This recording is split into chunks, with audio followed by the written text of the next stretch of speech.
Question করে, আপনি তাকে ইংরেজিতে রিপ্লাই করেন। তিনি আপনাকে 9 থেকে 14 মিনিট 15 মিনিট এরকম রাখে। সেখানে আপনাকে 3 ফেজে তিনি কথা বলার চেষ্টা করে। অর্থাৎ তিনি একটা প্রশ্ন করে, সেটা থেকে আবার বাড়ায়, আপনি আবার বলেন, আবার প্রশ্ন করে, আপনার সাথে ইংরেজিতে আলোচনা করে। সেখানে আপনাকে অনর্গল ইংরেজিতে কথা বলতে হয় অনেকটা সময়, 8 মিনিট 9 মিনিট 10 মিনিট। বাট পিটির স্পিকিং এ কিন্তু কোনো টিচার থাকছে না। সো এখানে আপনাকে আইএলটিএস এর মতো প্রশ্ন করা হবে না, প্রশ্ন রেডিমেড চোখের সামনে কম্পিউটারে দেওয়াই থাকবে, আপনি শুধু দেখে দেখে পড়ে দিবেন। এই একটা কারণে পিটির স্পিকিং আইএলটিএস এর তুলনায় অনেকটা সহজ হয়েছে। ইভেন পুরাটা পিটি কোর্সই আইএলটিএস এর থেকে অনেক সহজ। এই কথাটা আপনাদেরকে আমার বলা দরকার। এই জন্য বলা দরকার, অনেকেই আইএলটিএস একবার দিয়ে চলে আসছেন পিটিতে, শুনে আসছেন কারো কারো কাছে ভাই পিটিটা নাকি সোজা। এখন আপনি যেহেতু আমার আন্ডারে পড়ছেন, আমার তো দায়িত্ব আছে আপনাকে সেটা জানানো যে আসলেই পিটিটা কি সহজ। হ্যাঁ, পিটিটা আইএলটিএস এর তুলনায় সহজ, সহজ এবং সহজ। আমি 3বার বলেছি সহজ, তার মানে পিটি আইএলটিএস এর তুলনায় 3 গুণ সোজা। এটা আপনি মাথায় রাখলেই হবে। এটা বলার কারণে আপনি অনেকটা মোটিভেশন পেয়েছেন আশা করি, এটা একটা ভালো ফিল দিল। সো এইখানে যে বিষয়টা আসছে সেটা হচ্ছে যে পিটি আইএলটিএস এর তুলনায় সহজ হওয়ার রিজন গুলা কি কি। নাম্বার ওয়ান, এখানে ফেস টু ফেস কোনো টিচার থাকে না যাকে দেখলে ভয় পাবেন। আবার আইএলটিএস একটা ফোবিয়া আছে, বাংলাদেশের কিছু টিচার আছে যে এই স্যারের কাছে স্পিকিং করলে নাকি নাম্বারই উঠে না। এই ধরনের ভয়টা এখানে নাই, এখানে কোনো টিচার থাকে না, এটা একটা ব্যাপার। আবার এখানে কোশ্চেন রেডিমেড থাকে, আগেই আপনি দেখতে পাবেন কোশ্চেন কি। আবার ওই কোশ্চেন অ্যান্সার করার জন্য আপনাকে আমরা আগে থেকে কিছু টেমপ্লেট টাইপের, ফরম্যাট টাইপের কিছু অ্যাডভান্স জিনিসপত্র মুখস্থ করাই দিব। সো সেটার দ্বারা আপনি আরো সহজ হয়ে যায় ইংরেজিতে বলা। সো এখানে অনেকেই থাকতে পারেন যে আমি ইংরেজিতে ওভাবে অনর্গল কথা বলতে পারি না, আমি ইংরেজি এত ভালো স্পিকিং করতে পারি না, আমি কি পিটির স্পিকিং ভালো করব? ডেফিনেটলি আপনি ভালো করবেন ইনশাআল্লাহ, কারণ এখানে আপনাকে অনর্গল আপনার ইংরেজি বলার কিছু নাই, সেটা আমরা এখন বুঝাবো। পাশাপাশি রাইটিং, এখানেও ফরম্যাট আছে। রিডিং আজকে রেকর্ডেড ক্লাস করলেই বুঝবেন, রিডিং হয়ে যাবে। লিসেনিং, এখানেও আমরা ফরম্যাট দিয়ে দিয়ে শেখাবো। তার মানে পিটির সব জায়গায় ফরম্যাট দিয়ে শেখানো যায়। এই সুবাদে পিটি আইএলটিএস এর জন্য অনেকটা সহজ হয়েছে। আরো একটা ব্যাপার হচ্ছে এখানে কোনো টিচার না থাকার কারণে সাহস লাগে পরীক্ষা দিতে। এখন কথা হচ্ছে টিচার থাকবে না মানে পরীক্ষার হলে কম্পিউটারে পিটি এক্সাম হবে, এটা সবার জানা দরকার। ওরিয়েন্টেশন ক্লাসে তো এগুলা কথা হবেই।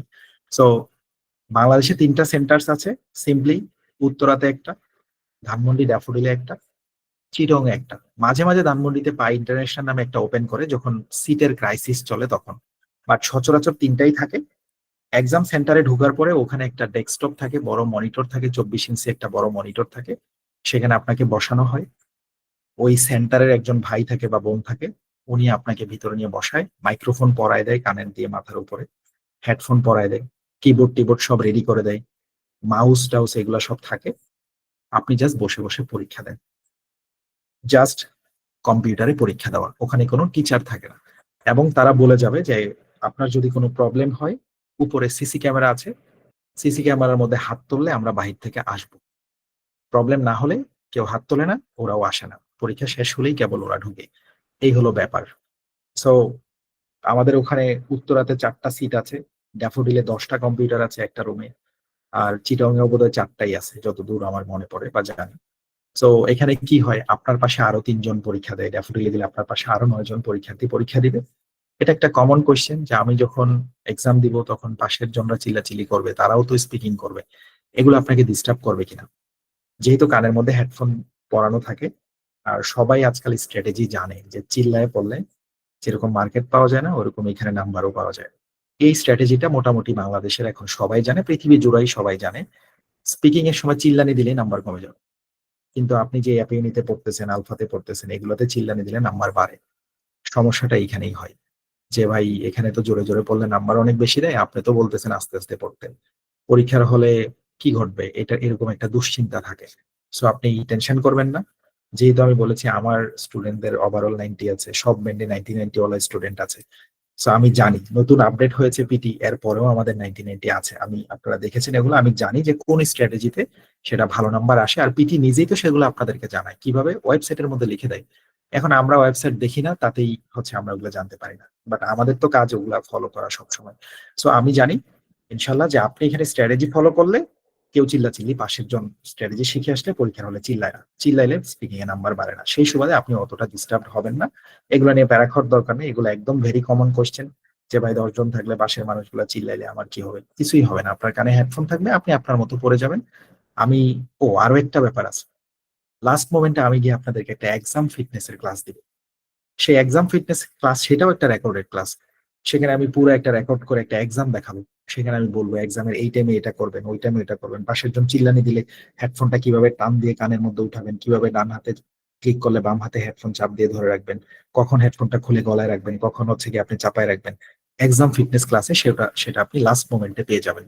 সেটাও নিয়েও কোনো দুশ্চিন্তা করার দরকার নেই। সেখানে এগুলোও বলা আছে, পাশের জন কি করছে, ওই টাইমে আপনি কি করবেন, কারো কারো শুনবেন পরীক্ষার সময় পিসি বন্ধ হয়ে গেছে, তখন সে কি করবে, সে এটা কিভাবে সেট করবে। লিসেনিং এর অডিও শুনতে পাচ্ছেন না, হেডফোনের মধ্যে খসখস করে শব্দ হইতেছে কানে দিয়ে, বিভিন্ন কিছু কিন্তু শুনেন বিভিন্ন ফেসবুকে। সকল সেন্টারে টেকনিক্যাল প্রবলেম হলে তখন কি করবেন, পরীক্ষা কি কন্টিনিউ করবেন নাকি পরীক্ষা বন্ধ করে ওই ব্যাটারে বাইরে থেকে দেখে আনবেন। উপরে হাত তুললে অনেক সময় ওরা আসতে দেরি করতে পারে, বা ও ওয়াশরুমে গেছে, আপনি তখন বারবার হাত তুলছেন, সে ঢুকছে না, কলমের কালি আসতেছে না। যেহেতু একটা কলম ওখানে কয়েকটা কলম দিবে, রাফ খাতা দিবে, রাফ খাতায় লেখা উঠতেছে না, তখন কি করবেন, সবকিছু ওই আমার এক্সাম ফিটনেস এর ক্লাসে এক্সামের আগে দিয়ে আপনি পেয়ে যাবেন, ডোন্ট ওয়ারি।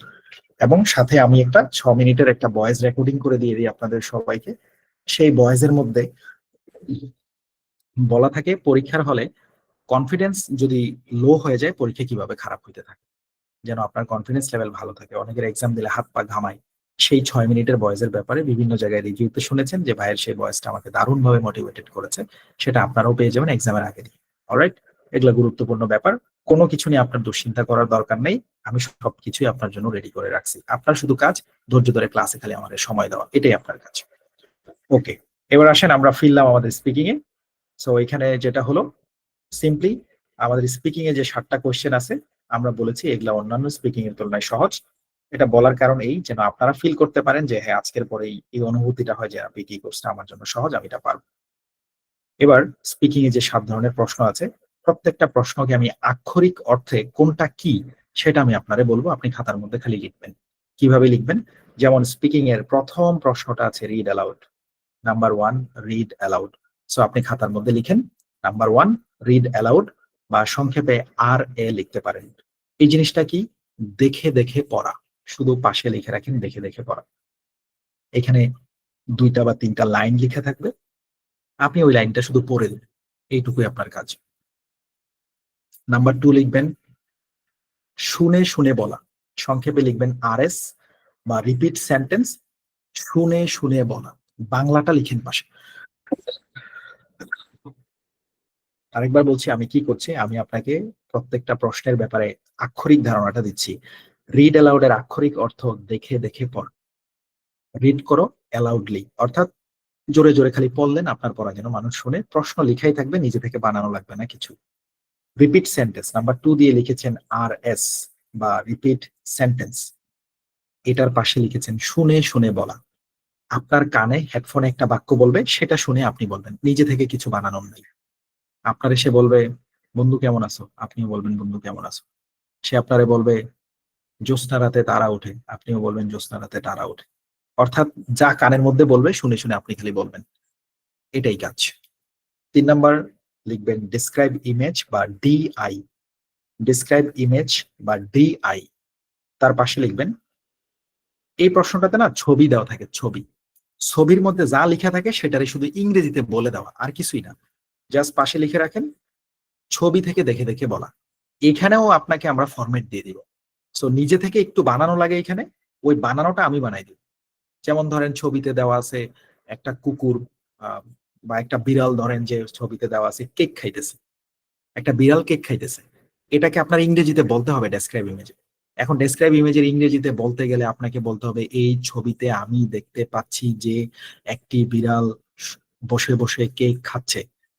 এখন এটা তো ইংরেজিতে আপনাকে বানাইতে হবে, যে from this picture I can see that a cat is eating cake, right? আপনাকে এটা ইংরেজিতে বানাই বলতে হবে। এখন ওইটা বানানোর জন্য আপনার কষ্ট করার দরকার নেই, আমরা এখানে আপনাকে আগে থেকে একটা ফরম্যাট দিয়ে দিব, সেই ফরম্যাটে লেখা থাকবে from this picture I can see that. এটুকু আমি লিখে দিব। একটা দিয়ে খালি উদাহরণ দিলাম আর কি, এরকম তো আরো কিছু গ্রামাটিক্যাল ব্যাপার সেবার থাকবে। সো এটাও আপনার জন্য সহজ করা হবে ফরম্যাট দেওয়ার মাধ্যমে, দুশ্চিন্তার কিছু নেই। শুধু 3 নাম্বার দিয়ে লিখেছেন ডিসক্রাইব ইমেজ বা DI, তার পাশে লিখবেন বাংলায় লিখে রাখবেন ছবি দেখে দেখে ইংরেজিতে বলা। তার মানে ছবিতে সব লিখাই থাকবে, আপনি খালি দেখে দেখে বলবেন। ওকে। 4 নাম্বার দিয়ে লিখবেন রিটেল লেকচার, অথবা সংক্ষেপে লিখতে পারেন RL। রিটেল লেকচার অথবা সংক্ষেপে লিখতে পারেন RL। এই রিটেল লেকচারের মানে তার পাশে বাংলায় লিখবেন, আমি আগে একটু বুঝাই, তারপরে আপনি আপনার মতো গুছাই লিখে ফেলতে পারেন। এখানে আচ্ছা, একটু ফাঁকে দিয়ে অ্যাটেনশন নেই, মেসেজ একটু লিখবেন। ক্লিয়ার আছি না? সবকিছু শুনতে পাচ্ছেন? Crystal clear? সবকিছু দেখতে পাচ্ছি? একটু মেসেজে 1-2 জন লিখলেই হবে। Okay, thank you, thank you. আর লেখা দরকার নেই, আর কেউ লিখেন না। Thank you, thank you. আচ্ছা, এবার আসেন রিটেল লেকচার। রিটেল লেকচারে আমরা লিখতে বলেছি, একটু খেয়াল করেন, রিটেল লেকচারটা কি জিনিস। রি মানে আবার, টেল মানে বলো, আবার বলো, লেকচার মানে বয়ান বা ভাষণ। অর্থাৎ এখানে একটা অডিও প্লে হবে, আপনার কানে হেডফোন থাকবে, আপনি একটা 1 মিনিটের মতো অডিও শুনতে পাবেন। এই অডিওতে একটা লোক এসে কিছু না কিছু বলবে, আপনাকে পরীক্ষার হলে একটা রাফ খাতা দেওয়া হবে শুরু থেকেই। আপনারা পরীক্ষার হলে একটা রাফ খাতা পাবেন, 2-3টা কলম পাবেন। ওই খাতা আপনারা সকল প্রশ্নেই ব্যবহার করতে পারবেন। রাফ খাতায় আপনি যা তাই লিখতে পারবেন। রাফ খাতা পরীক্ষার অংশ না, সেটা আপনাকে হেল্প করবে। সো রাফ খাতায় আপনি গালিগালাজ লিখলেও সমস্যা নেই, আশা করি ওইটা আপনি করবেন না, মানে ওইটা চেক করবে না। ওকে, জাস্ট আপনি রাফ খাতা পরীক্ষার হলে সহায়তার জন্য নিবেন। এই রিটেল লেকচারের ক্লাস থেকে বা রিটেল লেকচারের কোয়েশ্চেনটা থেকে আপনাকে রাফ খাতাটার ব্যবহার করাটা শুরু করতে হয়। তখন কি হয়, এখানে 1 মিনিটের একটা অডিও চলে, আপনি অডিওটা শুনবেন আর ওই রাফ খাতার মধ্যে অডিও থেকে শুনে শুনে ছোট ছোট পয়েন্ট নোট করবেন ইংরেজিতে। ওইখানে ইংরেজিতেই বলবে। যেমন ধরেন, এখানে একটা অডিওতে এসে একজন বলবে, my friend's name is mister Asif, he is a police officer.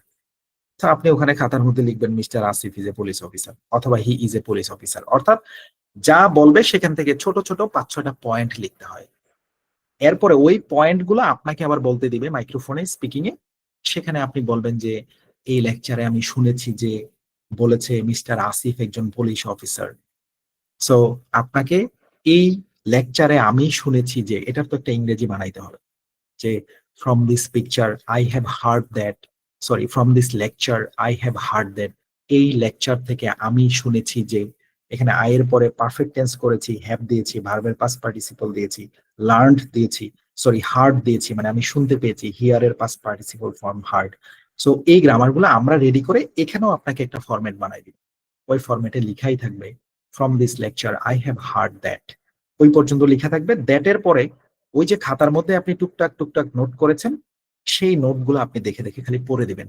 নোটটা তো হাতেই থাকবে, তাহলে প্যারা কিসের? অলরাইট, সো এটাও সহজ হবে, ক্লাস করলে আর একটু ক্লিয়ার হবে। এবার আসেন 5 নাম্বার দিয়ে খাতায় লিখবেন অ্যান্সার শর্ট কোয়েশ্চেন। 5 নাম্বার দিয়ে খাতায় লিখবেন অ্যান্সার শর্ট কোয়েশ্চেন। খাতায় লিখেন অ্যান্সার শর্ট কোয়েশ্চেন, অথবা সংক্ষেপে লিখতে পারেন ASQ। অ্যান্সার শর্ট কোয়েশ্চেন অথবা ASQ। এখানে ছোট ছোট প্রশ্ন করবে আপনাকে, আপনি সেটাকে উত্তর দিবেন। যেমন এখানে প্রশ্ন করবে, what is the colour of the sky, আকাশের রং কি? আপনি মাইক্রোফোনে বলবেন ব্লু। তারপরে আপনাকে জিজ্ঞেস করবে, আহ মানুষ পায়ের মধ্যে কি পরে? আপনি বলবেন শুজ, জুতা পরে। আপনাকে জিজ্ঞেস করবে what is the opposite of plus sign, আপনি বলবেন মাইনাস সাইন। প্লাস সাইনের উল্টাটা কি? Minus sine. এই টাইপের ছোট ছোট 4-5টা প্রশ্ন করবে, আপনি খালি এক কথায় উত্তর দিবেন। এখানে না পারলেও কোনো সমস্যা নাই, কোনো নেগেটিভ নাম্বারিং নাই। পারলে পারবেন, না পারলে কোনো সমস্যা নাই। এটার ব্যাপারে আমরা একটা PDF অলরেডি আপনাদের দিয়ে রেখেছি। সো আপনি খাতার মধ্যে এখন লিখেন 5 নাম্বার দিয়ে অ্যান্সার শর্ট কোশ্চেন, পাশে বাংলায় লিখলেন এক কথায় উত্তর দিব ছোট ছোট প্রশ্ন, তার পাশে লিখে রাখবেন PDF নাম্বার 5। আমরা আপনাদের 5টা PDF দিয়েছি। 5 নাম্বার PDF এর মধ্যে এখানে 300টা প্রশ্ন সাজেশন হিসেবে লিপিবদ্ধ করা হয়েছে, বাংলা সহ সেখানে লেখা আছে। এই 300টা প্রশ্ন অর্থাৎ 5 নাম্বার PDFটা পরীক্ষার আগে আপনারা 3 থেকে 4 বার শুধু রিভিশন দিয়ে যাবেন, কোনো মুখস্থ করবেন না। কারণ এই প্রশ্নটাতে নাম্বার অনেক কম, মাত্র 4 নাম্বার। সো 4 নাম্বারের জন্য তো 300 প্রশ্ন কেউ মুখস্থ করার দরকার নেই। সিম্পলি 5-6টা প্রশ্ন পরীক্ষায় আসে, 3-4টা সোজা সোজাই দিবে। আকাশের রং কি, তারপরে হচ্ছে আপনার এই আমরা যেটা খেয়ে বাঁচি সেটারে কি বলে? ওয়াটার বলে। আমরা রাস্তায় কি দিয়ে চলাচল করি? গাড়ি দিয়ে চলাচল করি। এই টাইপের দিবে 5-6টার মধ্যে 2-3টা, তাহলে এগুলো তো না পড়লেও পারা যায়। আর যে 1-2টা থাকবে ওগুলা ওই আমাদের 5 নাম্বার পিডিএফটা পরীক্ষার আগে শুধু রিডিং পড়ে যাবেন 3-4 বার, তাহলেই হবে। সেখান থেকে কমন পড়বে, আর না পড়লে আপনি কিছু না বললেও হবে না, ওটা আমরা ক্লাসে দেখিয়ে দিব, অ্যান্সার না দিলেও কিছু হয় না। 4 নাম্বারের জন্য আর কি করাবো। সো এটাও পিডিএফ এর মাধ্যমে সহজ করে দিলাম। এবার 6 নাম্বার দিয়ে খাতায় লিখবেন সামারাইজ গ্রুপ ডিসকাশন। লিখেন সামারাইজ গ্রুপ ডিসকাশন, অথবা সংক্ষেপে লিখতে পারেন SGD। SGD, summarise group discussion. এই সামারাইজ গ্রুপ ডিসকাশনটা কি জিনিস? সামারাইজ গ্রুপ ডিসকাশনটা হচ্ছে, সামারাইজ শব্দের অর্থ সংক্ষেপ করেন, ভার্ব। গ্রুপ মানে দলীয়, ডিসকাশন মানে আলোচনা। অর্থাৎ এখানে দলবদ্ধভাবে কয়েকজন বসে কথা বলবে, সেটা শুনে খাতায় নোট নেবেন, তারপরে আপনাকে আবার সুযোগ দিবে ওই রিটেল লেকচারের মতোই। রিটেল লেকচারে একজন কথা বলে, আর এই সামারাইজ গ্রুপ ডিসকাশনের পাশে লিখে রাখবেন 3জন বসে কথা বলবে। সরি, মানে 3জন কথা বলবে, দাঁড়ায়ও বলতে পারে, বসে লেখার দরকার নেই। সিম্পলি জাস্ট রাইট এখানে 3 speakers will be appeared. Alright, sorry Bangla বলি। এখানে যেটা হবে, ক্লিক পড়ে গেছে, হ্যাঁ আবার যাচ্ছি। 3 students are talking about their volunteering experiences. You just stop, bro.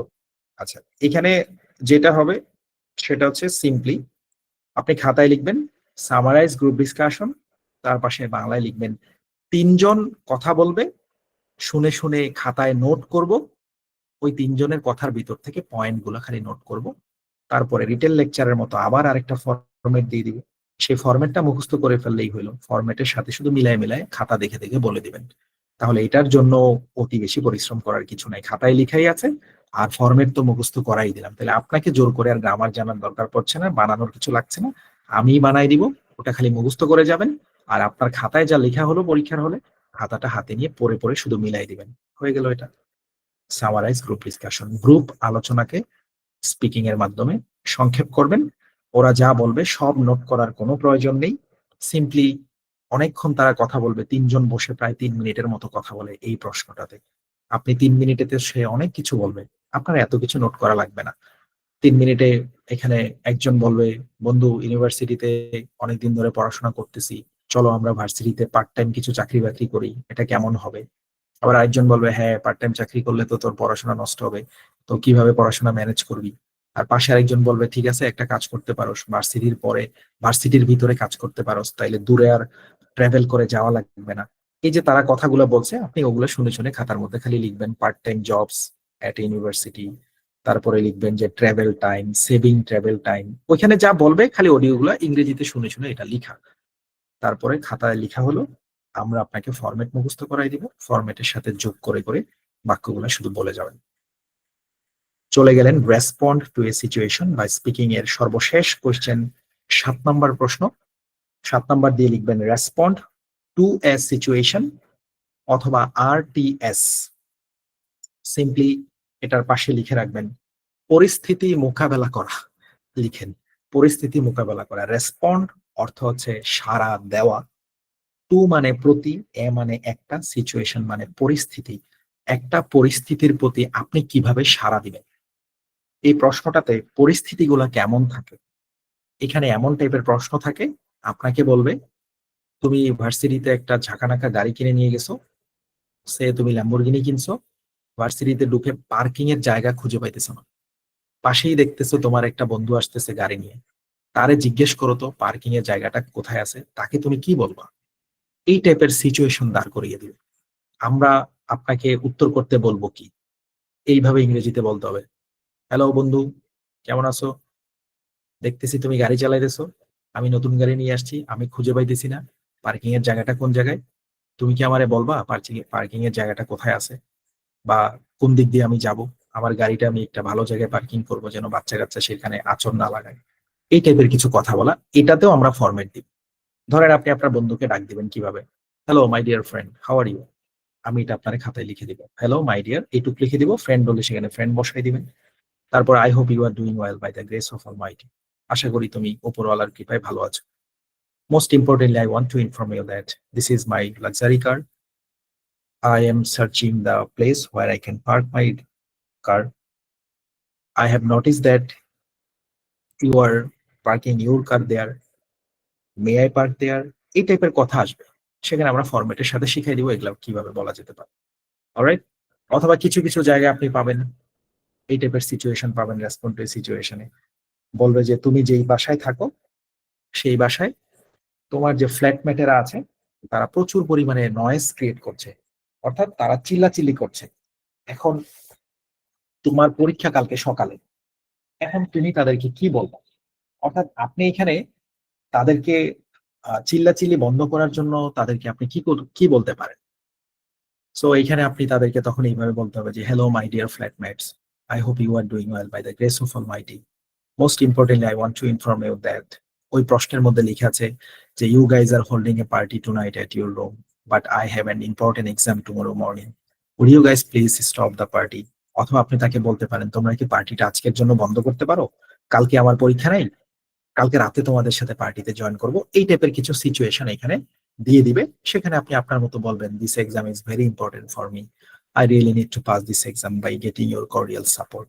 তারপরে তাদেরকে থ্যাংক ইউ দিবেন, thank you my dear flatmates for your cooperation, have a good day, take care yourself. এই টাইপের কথাবার্তা আমরা আপনাকে খাতায় আগেই ফরম্যাট অনুযায়ী লিখে শিখাই দিব। তাহলে এখানেও আপনার বানানোর কিছু লাগছে না, ফরম্যাটের মধ্যেই থাকছে। সো এই ছিল আমাদের স্পিকিং এর প্রতিটা প্রশ্ন সম্পর্কে আপনাকে ধারণা দেওয়া। প্রতিটা কোশ্চেন সম্পর্কে আপনি ধারণা পেলেন। এই ধারণাটা পাওয়ার পরে মোটামুটি আপনি এটুকু ফিল করতে পারলেন না ব্যাপারটা সহজ হবে, কারণ সবই তো লিখাই থাকবে। আবার যেগুলা লিখা থাকবে না সেগুলো নাকি ভাই ফরম্যাট দিয়ে দিবে, আবার খাতায় লিখা থাকবে। তাহলে আমাদের খালি হচ্ছে ফরম্যাটটা মুখস্থ করে আর খাতার লেখাটা দেখে দেখে খালি পড়ে দেওয়া। তাতেই দেখবেন স্পিকিং আপনার নাম্বার দারুণ হয়ে গিয়েছে। সো স্পিকিংটা সহজ আছে। এখানে আপনাকে আইএলটিএস এর মতো বলবে না যে তুমি এটা নিয়ে 10 মিনিট কথা বলো, 5 মিনিট কথা বলো, 2 মিনিট কথা বলো। তখন আপনি ইংরেজি ভিতর থেকে আনতে গেলে আমতামতা করে প্যাচ লাগাই ফেলতেন। এখানে প্যাচ লাগানোর কিছু নাই, সবকিছু আপনার হাতেই আছে। যেটা হাতে নাই সেটা আমি আপনাকে ফরম্যাট করে দিয়ে দিলাম। সো আক্ষরিক অর্থে আমাদের স্পিকিং এর প্রত্যেকটা প্রশ্নকে একটু শর্ট সামারি করে দিই। নাম্বার 1, রিড অ্যালাউড, দেখে দেখে পড়তে হয়, পারবেন। রিপিট সেন্টেন্স, বাক্য আপনার কানে একটা বলবে, সেই বাক্যটা আপনি আবার বলবেন। পুরোটাই বলতে হবে এমন কোনো কথা নেই, যতটুকু পারেন ততটুকু বললেই নাম্বার পাবেন। ডেসক্রাইব ইমেজ, দেওয়া থাকবে চোখের সামনে ছবি, ছবি দেখে আপনি বর্ণনা করবেন ছবিতে কি কি আছে। আমি ফরম্যাট দিয়ে দিব, ফরম্যাট মুখস্থ করবেন, আর ছবি থেকে ফরম্যাটের সাথে শুধু যা লেখা আছে সেটা যোগ করে করে মুখে বলে দেবেন। রিটেল লেকচার, খাতায় নোট নিতে পারবেন, পরীক্ষার হলে রাফ খাতা থাকবে, সিম্পলি আপনি খাতায় নোট নেবেন, আমি আপনাকে ফরম্যাট শিখিয়ে দিব, ওই ফরম্যাটের সাথে জাস্ট আপনি ম্যাচ করে খাতা থেকে দেখে দেখে পড়ে দিবেন। Answer short question, 5 number PDF আপনাদের হাতে তুলে দেওয়া হয়েছে। পরীক্ষার আগে বলা হয়েছে এই পিডিএফটা শুধু রিভাইজ দিয়ে যাবেন, এই পিডিএফটা মুখস্থ করার কোনো দরকার নেই, 3 থেকে 4টা রিভাইজ দিলেই হবে। সহজ সহজ প্রশ্ন এখানে পরীক্ষায় দেবে। এই প্রশ্নটা বাদ দিলেও কিছু হয় না, নাম্বার মাত্র 4 number. Summarise group discussion, summarise group ডিসকাশনে কি থাকছে? গ্রুপ আলোচনা শুনে শুনে খাতায় নোট করা, এবং সেই আলোচনা আপনাকে ফরম্যাট শেখানো হবে, সেই ফরম্যাটের মাধ্যমে আপনি সেখানে প্রেজেন্ট করেন। রেসপন্ড টু এ সিচুয়েশন, এটার মানে হচ্ছে পরিস্থিতির মোকাবেলায় কিভাবে সাড়া দিবেন। সেখানে বিভিন্ন পরিস্থিতি থাকতে পারে, ওই পরিস্থিতিতে আপনি কিভাবে ম্যানেজ করবেন, এইটুকুই, আর কিছুই না। ওখানেও আমি আপনাদেরকে ফরম্যাট দিয়ে দিব। তার মানে স্পিকিং এ কয়টা ফরম্যাট দিচ্ছি? একটা, খেয়াল করেন, একটা, দুইটা, তিনটা, চারটা। এটা দিয়েছি পিডিএফ। 7টা প্রশ্নের মধ্যে এই 5টা ফরম্যাট আর পিডিএফই শেষ। আর এই দুইটাতে ফরম্যাট পিডিএফ কিছুই লাগে না, কারণ এই দুইটা প্রশ্ন চোখের সামনে লিখাই থাকে। রিড অ্যালাউডে লেখা থাকবে, দেখে দেখে পড়বেন, এখানে ফরম্যাটের কিছু নেই। রিপিট সেন্টেন্সে কানের মধ্যে যা বলবে সেটাই আপনি বলবেন, এখানেও ফরম্যাটের কিছু লাগে না। তার মানে স্পিকিংটা অনেকটাই আপনার জন্য সহজ হবে। আশা করি একটা মোটিভেশন পেয়েছেন। এবার আসলে স্পিকিং এর আমরা যে অ্যান্সার করব, আপনাদেরকে যে 5 লাইন্স স্ট্র্যাটেজির কথা এতক্ষণ ধরে বলছি, ওই 5 লাইন্স স্ট্র্যাটেজিটা আমি এবারে আপনাদের সামনে একটু শো করি। সেই স্ট্র্যাটেজিটা যাদের কাছে আছে, সবার কাছে থাকার কথা, না থাকলেও কোনো সমস্যা নেই, মাত্রই আমি শো করবো, এখান থেকে মোবাইলে ছবি তুলে নিতে পারবেন বা আপনার পিসিতে আপনি একটা স্ক্রিনশট করে রাখতে পারেন। অলরাইট, এবার একটু পানি খাই ভাই।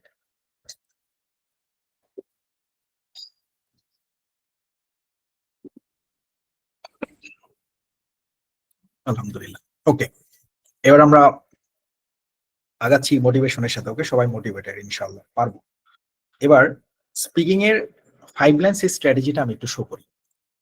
অলরেডি এটা আপনাদের প্রাইভেট গ্রুপে আছে। আমি আরো একবার প্রাইভেট গ্রুপে শো করে দিব, অথবা আজকের ক্লাসের পরে আপনি সবকিছুই বুঝে যাবেন ওই গ্রুপে আসলে কি কি দেওয়া আছে, কি কি জিনিস আপনার হচ্ছে ওখানে বলা আছে। আমি জাস্ট আপনাদের এখান থেকে দেখাই। এবার আমি আমার মেসেঞ্জারটা একটু আপনাদেরকে শেয়ার করি। ওকে, এটা কেউ স্ক্রিনশট বা কিছু তুলিয়েন না, জাস্ট সিম্পলি আপনারা একটু দেখার চেষ্টা করবেন। এই হলো আপনাদের প্রাইভেট গ্রুপ। হ্যাঁ, এই গ্রুপগুলোতে কোনো মেসেজ দিয়ে না। 54A দিয়ে একটা আছে, 54B দিয়ে একটা আছে।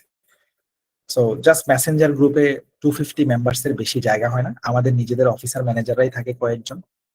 তো আবার আমাদের মনিটরিং এর টিম থাকে, সব মিলে জিলে এই গ্রুপ গুলা হুদাই ভরে যায়। যার কারণে আমাদের বি নামে আরেকটা খোলা লাগছে, মানে আমাদের ক্লাস একসাথেই হচ্ছে, শুধু গ্রুপ হিসাবে আমরা দুটা গ্রুপে, মেসেঞ্জারে 250-র বেশি জায়গা নেয় না, এই জন্য আমরা দুটো আলাদা করে রাখছি। এটা একটা ব্যাপার। এই গ্রুপটাতে আমি যা পড়াশোনা দিব, ওই যে দেখেন আমি এখানে সব দিচ্ছি। আপনারা এই প্রাইভেট গ্রুপে যে অ্যাড আছেন সেইটা ফলো করবেন। যে আমাদের এই 54 ব্যাচের প্রাইভেট গ্রুপ ভিতে যে অ্যাড আছেন সেটা ফলো করলেই হবে। আরেকটা বিষয় হচ্ছে যে আমি আসলে আপনাদেরকে রিপ্লাই দিতে পারি না, বিকজ অফ দেখেন আমার মেসেজ এত বেশি ঢুকে, আপনার 1 ঘন্টার ভিতরে মানে কত কত মেসেজ ঢুকে যায়, আমি কত কুলাবো। আমি আসলে মানে আমি কুলাইতেই পারি না, আমার জানে কুলায় না। এত বড় ক্লাস করানোর পরে আবার এগুলা রিপ্লাই দিতে গিয়ে আমি কয়েকজনেরটা পারি, তাতেই রাত পার হয়ে যায়। তাতেই আমার স্বাস্থ্যের অবস্থা খারাপ, নিয়মিত ঘুম হয় না। এই যে আরেক ভাই নক করছে, এটা আরেক ভাই, এটা আরেক ভাই, ওইটা। হ্যাঁ, ওই যে আমার বন্ধু, ওই যে আমার বন্ধু মেসেজ দিছে, তোরে তো পাওয়া যায় না। মানে আমি করতাম কি, এরকম প্রতিদিনের মেসেজ দেখলে আপনি পাগল হয়ে যাবেন যে একদিনও শেষ হয়নি এখনো। সেই জন্য আমাকে মাফ করবেন। আপনাদের যত জিজ্ঞাসা আছে চেষ্টা করবেন ক্লাস থেকে কভার করে নেওয়ার, কারণ আমি প্রশ্ন করার সুযোগ আপনাদের জন্য রাখছি। আচ্ছা, এই গ্রুপে আমি আপনাদেরকে 5 লেন্স স্ট্র্যাটেজি নামে একটা স্ট্র্যাটেজি দিয়েছি। কোথায় আছে সেটা, এই গ্রুপগুলো ঢুকলে সবার উপরে পেয়ে যাবেন। আপনারা এই গ্রুপ এই মেসেজটা থেকে ফলো করলেই হবে। এখানে 5টা বিমান দেওয়া আছে, এই বিমানের উপর ক্লিক করলে আপনাকে দেখবেন সুন্দর মতো উপরের মেসেজটাতে নিয়ে আসছে। এই মেসেজটা থেকে সবাই ফলো করলেই হবে। প্রথম মেসেজটাতে কি দেওয়া আছে? প্রথম মেসেজটাতে এই যে হোমওয়ার্ক, একটা রেকর্ডেড ক্লাস, যেটা আপনারা বানানের ব্যাপারে এবং আরো অন্যান্য স্পিকিং এর ব্যাপারে ফ্লুয়েন্সি বাড়ানোর জন্য 5টা পিডিএফ নিচে দেওয়া আছে। রচনার একটা টেমপ্লেট দেওয়া আছে। আমাদের ক্লাসের মার্ক ডিস্ট্রিবিউশন দেওয়া আছে, কোনটাতে কত নাম্বার। তারপরে আমাদের এখানে একটা ডায়লগ দেওয়া আছে, এটা পড়লে আপনার ভালো লাগতে পারে। তারপরে এখানে পরিচয় পর্বের ব্যাপার চলে গেছে। এরপরে এখানে ক্লাসে জয়েন করার লিঙ্ক দেওয়া আছে। এই ক্লাস এই লিঙ্কে আপনারা নিয়মিত ক্লাসে জয়েন করবেন। ক্লাসের লিঙ্ক চেঞ্জ হবে স্পিকিং এর ক্লাসের পর, তখন আমি আগেই জানিয়ে দিব। আর সাথেই একটা 5 লেন্স স্ট্র্যাটেজি দেওয়া আছে। এই হলো আজকের পড়াশোনা। পাশাপাশি এখানে পিটির ওয়েবসাইট থেকে কিছু স্ক্রিনশট আপনাদের জন্য নেওয়া আছে, এখানে সেগুলো দেখানো আছে। আমরা এখন শো করব এটা। আচ্ছা, আমাকে ক্ষমা করবেন, কারণ আমি তাড়াহুড়ো করছি না, কারণ তাড়াহুড়ো করলে আপনি অনেক কিছু বুঝতে পারবেন না। তো আমি আগেই বলেছি যে অনেকেরই হয়তো মাথায় প্রেশার কাজ করছে, সকালে অফিস। নিজের জন্য অন্তত 3টা দিন একটু স্যাক্রিফাইস করেন, লাইফে এটা বড় ইম্প্যাক্টফুল হবে ইনশাল্লাহ। ওকে, সো তাড়াহুড়া করতে পারছি না আর কি, কারণ আস্তে আস্তে না বুঝাইলে আপনি অনেক কিছু ধরতে পারবেন না। Sorry for that. ওকে, আর কেউ যদি এরপরও মানে লিভ নিতে চান, সেটার অপশন তো খোলাই থাকলো, আমাকে মাফ করবেন। আচ্ছা, এবার আসেন এখানে। এই হলো আমাদের 5 লেন্স স্ট্র্যাটেজি, যাদের কাছে নাই ছবি তুলে রাখেন। এই 5 লেন্স স্ট্র্যাটেজিটা আমার হাতে লিখা, এটা আমি টাইপিং করিনি, এটার মধ্যে একটা ইমোশন আছে তাই টাইপ করিনি। কারণ এই 5 লেন্স স্ট্র্যাটেজির উপর ভিত্তি করে আলহামদুলিল্লাহ আল্লাহ তাআলার অশেষ কৃপায় আমাদের অনেক স্টুডেন্টস পিটিতে স্পিকিং এ 90 আউট অফ 90 করেছে। পিটি যতবার আপডেট হয়েছে, প্রত্যেক আপডেটের পরে পরেও আমাদের স্পিকিং এ 90 স্কোর আছে, ওভারঅল 90 আপডেটের পরে পরেও আছে। অর্থাৎ আপডেট করেছে পিটি মাঝে 2বার, নভেম্বর 2024-এ একবার, আর এই বছরের আগস্ট মাসের 7 তারিখে একটা বড় আপডেট করছে। সো এর পরেও আমরা এখানে বড় স্কোর করতে সক্ষম হয়েছি। এটা নতুন আপডেটের পরে সাজানো 5 লেন্স স্ট্র্যাটেজিটা। অলরাইট, এই হলো 5 লেন্স স্ট্র্যাটেজি। জুম দিলাম, এখান থেকে আমাদের পড়াশোনা। এখানে আমাদের লেখা আছে স্পিকিং 5 লেন্স স্ট্র্যাটেজি। এটার নাম আমি দিয়েছি ফ্লুয়েন্সি আলটিমেট। এই জিনিসটা, ফ্লুয়েন্সি শব্দটা আমাদের খুব জরুরি দরকার, এই জায়গাটা আমাদের বারবারই দরকার। এই জন্য আমি এখানে লিখে রেখেছি ফ্লুয়েন্সি আলটিমেট। আচ্ছা, এবার এই 5 লেন্স স্ট্র্যাটেজিতে সবার উপরের মধ্যে একটা কথা লিখে আছে, PT is the exam of confidence. আমি এটা বারবারই বলি, এটা একটু পরে ব্যাখ্যা করব। আপনি যত ভালো স্টুডেন্টই হন না কেন, যদি আপনি কনফিডেন্ট না থাকেন, পিটি পরীক্ষা খারাপ করবেন। আপনার প্রস্তুতি খুব ভালো, মক টেস্টে 80+ নাম্বার, কিন্তু পরীক্ষা আপনি 50ও পেয়ে আসতে পারেন। যদি এবং কেবল যদি আপনি কনফিডেন্ট হারিয়ে, মানে কনফিডেন্ট কমে, আপনার মধ্যে কনফিডেন্স যদি কমে যায়, অর্থাৎ আপনি যদি লেস কনফিডেন্ট হয়ে পড়েন, তাহলেই আপনি পরীক্ষা খারাপ করেন। এটা আমি একটু পরে বোঝানোর চেষ্টা করছি। বিফোর দ্যাট, এখানে 5 লাইন্স স্ট্র্যাটেজিতে 5টা লাইন আছে, এই জন্য এটার নাম 5 লাইন্স স্ট্র্যাটেজি। আমরা চলে যাব সবার শুরুতে প্রথম লাইনে। প্রথম লাইনটা আমার সাথে পড়ে নিন সবাই। শুদ্ধ, ক্লিয়ার ও নিজের অ্যাকসেন্টে উচ্চারণ। পড়েন, শুদ্ধ, ক্লিয়ার ও নিজের অ্যাকসেন্টে উচ্চারণ। শুদ্ধ, ক্লিয়ার ও নিজের অ্যাকসেন্টে উচ্চারণ। এবং একটা বিষয় খেয়াল করবেন, শুদ্ধ শব্দটার উপরে আমি 3টা স্টার মার্ক দিয়েছি। শুদ্ধ শব্দটার উপরে 3টা স্টার মার্ক দিয়েছি। এই 3টা স্টার মার্ক কেবল এই একটা শব্দের উপরে দেওয়া আছে, আর কোথাও দেওয়া নেই। এটার মানে হচ্ছে, আবার শুদ্ধ শব্দটা সবার প্রথমে লিখছি, বোঝার চেষ্টা করবেন। আপনি স্পিকিং এ ভালো করার জন্য প্রতিটা শব্দের উচ্চারণ শুদ্ধ হইতে হবে। যদি কেউ উচ্চারণ অশুদ্ধ করেন, বাকি স্ট্র্যাটেজি যতই মেনটেন করেন, আপনি পরীক্ষায় ভালো করতে পারবেন না। কারণ হচ্ছে, শব্দগুলা যদি আপনি শুদ্ধভাবে উচ্চারণ না করেন, আপনি যে মাইক্রোফোনে পড়বেন, আপনার আর্টিফিশিয়াল ইন্টেলিজেন্স যে সেগুলা গ্র্যাব করবে, সে যদি বুঝতেই না পারে আপনি কি বলছেন, সে বাকিগুলা মেজার করবে কিভাবে? ধরেন আপনি একটা শব্দ আছে ফিউচার, FUTURE, এটাকে যদি আপনি ফুটুরি বলেন, ফুটুরি বলে তো কোনো শব্দই নাই। তো এটাকে যদি ফুটুরি বলেন, রেকর্ডিং এ তো ফুটুরিটা দিলেন। এখন আপনাকে যে নাম্বার দিবে আপনার টিচার, যেহেতু পিটিতে কোনো সার নাম্বার দেয় না, আর্টিফিশিয়াল ইন্টেলিজেন্স বা সফটওয়্যারের মাধ্যমে কম্পিউটার বেসড মার্কিং সিস্টেম হয়। সো এখানে কম্পিউটার তো শব্দটাই ধরতে পারলো না, ফুটুরি আবার কি জিনিস, তার কাছে তো অশুদ্ধ শব্দ নাই। এই জন্য স্পিকিং এর প্রথম এবং প্রধান এবং মূল শর্ত হচ্ছে উচ্চারণ শুদ্ধ হইতে হবে। এই জন্য এই শব্দটা সবার আগে লেখা। আমি চাইলে কিন্তু আমার এই স্ট্র্যাটেজি ঘুরায় লিখতে পারতাম। আমি চাইলে শুদ্ধটা পরে লিখলে কি হইতো, আমি চাইলে লিখতে পারতাম না ক্লিয়ার নিজের অ্যাকসেন্টে শুদ্ধ উচ্চারণ, শুদ্ধটা পরে লিখলে সমস্যা কি ছিল? শুদ্ধটারে আগে লিখছি এবং এটার উপরে 3টা স্টার দিছি, কারণ এটা যদি খারাপ হয় বাকিগুলার একটাও কাজে দিবে না। মানে এটা হলো অজু করার মতো, অজুই নাই নামাজের সূরা সঠিক হলো আর লাভ নাই। ব্যাপারটা এরকম, পবিত্রতা প্রথম অংশ। সো এই জায়গাটার মধ্যে প্রথম শর্ত হচ্ছে উচ্চারণ শুদ্ধ হইতে হবে, পাশাপাশি ক্লিয়ার হইতে হবে, পাশাপাশি নিজের অ্যাকসেন্টে হওয়া ভালো। চলেন এবার প্রশ্নে নিয়ে যাই, সেটা কিভাবে হবে সেটা দেখাই। আপনারা সবাই মুখে মুখে রাখেন শুদ্ধ, ক্লিয়ার, নিজের অ্যাকসেন্টে উচ্চারণ। দরকার পড়লে এই স্ট্র্যাটেজিটা আমি গতকালই দিয়ে দিয়েছি, আমি বলেছি খাতায় লিখে এটা মুখস্থ করে আসেন। অনেকেই করেন নাই, কারণ আমিও আপনাদের মতো একসময় ইউনিভার্সিটির স্টুডেন্ট ছিলাম। স্যাররা পড়া দিলে যেদিন এসে মারতো, সেদিন মানে যেদিন এসে গায়ে লাগতো যে আজকে পড়াটা খারাপ হচ্ছে, ওই দিনই সিরিয়াস হইতাম। আগে আগে আমরা কেউ সিরিয়াস হই না, 2-1 জন হতে হয়েছেন। সো আজকে এটা ক্লাসের পরে বা কালকে চেষ্টা করবেন পুরা অফিসে বসে টসে যেভাবেই হোক 5টা লাইন খাতার মধ্যে হুবহু লিখে মুখস্থ করে ফেলবেন। তার প্রথম লাইন হচ্ছে শুদ্ধ, ক্লিয়ার ও নিজের অ্যাকসেন্টে উচ্চারণ। শুদ্ধ, ক্লিয়ার ও নিজের অ্যাকসেন্টে উচ্চারণ। চলে গেলাম প্রশ্নে, নিয়ে গেলাম অ্যাপ ইউনিটে। আসলাম এবার অ্যাপ ইউনিট। অ্যাপ ইউনিটে এসে আবার আমি ওই পিটি প্র্যাকটিস বাটনে গেলাম। দেখেন সবার উপরে পিটি প্র্যাকটিস বাটনে গেলাম। অলরাইট, এবার আবার আমি একটু নিচে আসি, সরি, এই নিচে এসে স্পিকিং এ আসলাম। এখন আমরা তো আজকে সকল প্রশ্নের আক্ষরিক অর্থ প্রদান করেছি এতক্ষণে। এবার আমি যেটা করব, রিড অ্যালাউড নামে একটা প্রশ্ন আছে সবার উপরে, এটাকে স্যাম্পল হিসাবে ওপেন করব আপনাদের সামনে। পাশাপাশি স্ট্র্যাটেজি গুলা ওইটার উপরে অ্যাপ্লাই করব, কিন্তু স্ট্র্যাটেজি গুলা শুধু রিড অ্যালাউড এর জন্যই কাজে লাগবে না, মানে not only for read aloud but also for other question types in reading session. Just 5 lines strategies আমরা অ্যাপ্লাই করছি এই রিড অ্যালাউড এর উপর স্যাম্পল হিসাবে। যেহেতু একসাথে সব প্রশ্ন ওপেন করা যাবে না, একটা আইটেমকে স্যাম্পল হিসেবে ওপেন করলাম, তাই আমরা রিড অ্যালাউড এর উপর একটা ক্লিক করলাম। দেখেন এটার উপর একটা টিপ দিলাম, কি হয়, এই যে আমরা ক্লিক করলাম। আরেকবার দেখেন, এগুলা টেকনিক্যাল ইস্যু, একটু দেখে নেন। জাস্ট হচ্ছে পিটি প্র্যাকটিস বাটনে আসছেন, এই টিপাটিপি করলে এগুলা শিখে যাবেন। একটু নিচে আসলে আপনি স্পিকিং পাবেন, স্পিকিং এর নিচে আপনি রিড অ্যালাউড পাবেন, টিপ দিলেন রিড অ্যালাউড এর উপরে, এই হলো রিড অ্যালাউড। এবার ক্লিক করার পরে এরকম একটা চেহারা আসতেছে।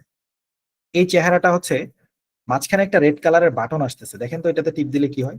দেখছেন এটাতে চাপ দিলে বা ক্লিক করলে লিস্টটা ডান পাশে লুকিয়ে যায়, আবার এই পাশে ক্লিক করলে আবার ওপেন হয়। প্রথম ক্লাসে এগুলা দেখিয়ে দিচ্ছি, নেক্সট ক্লাসে এগুলা লাগছে না।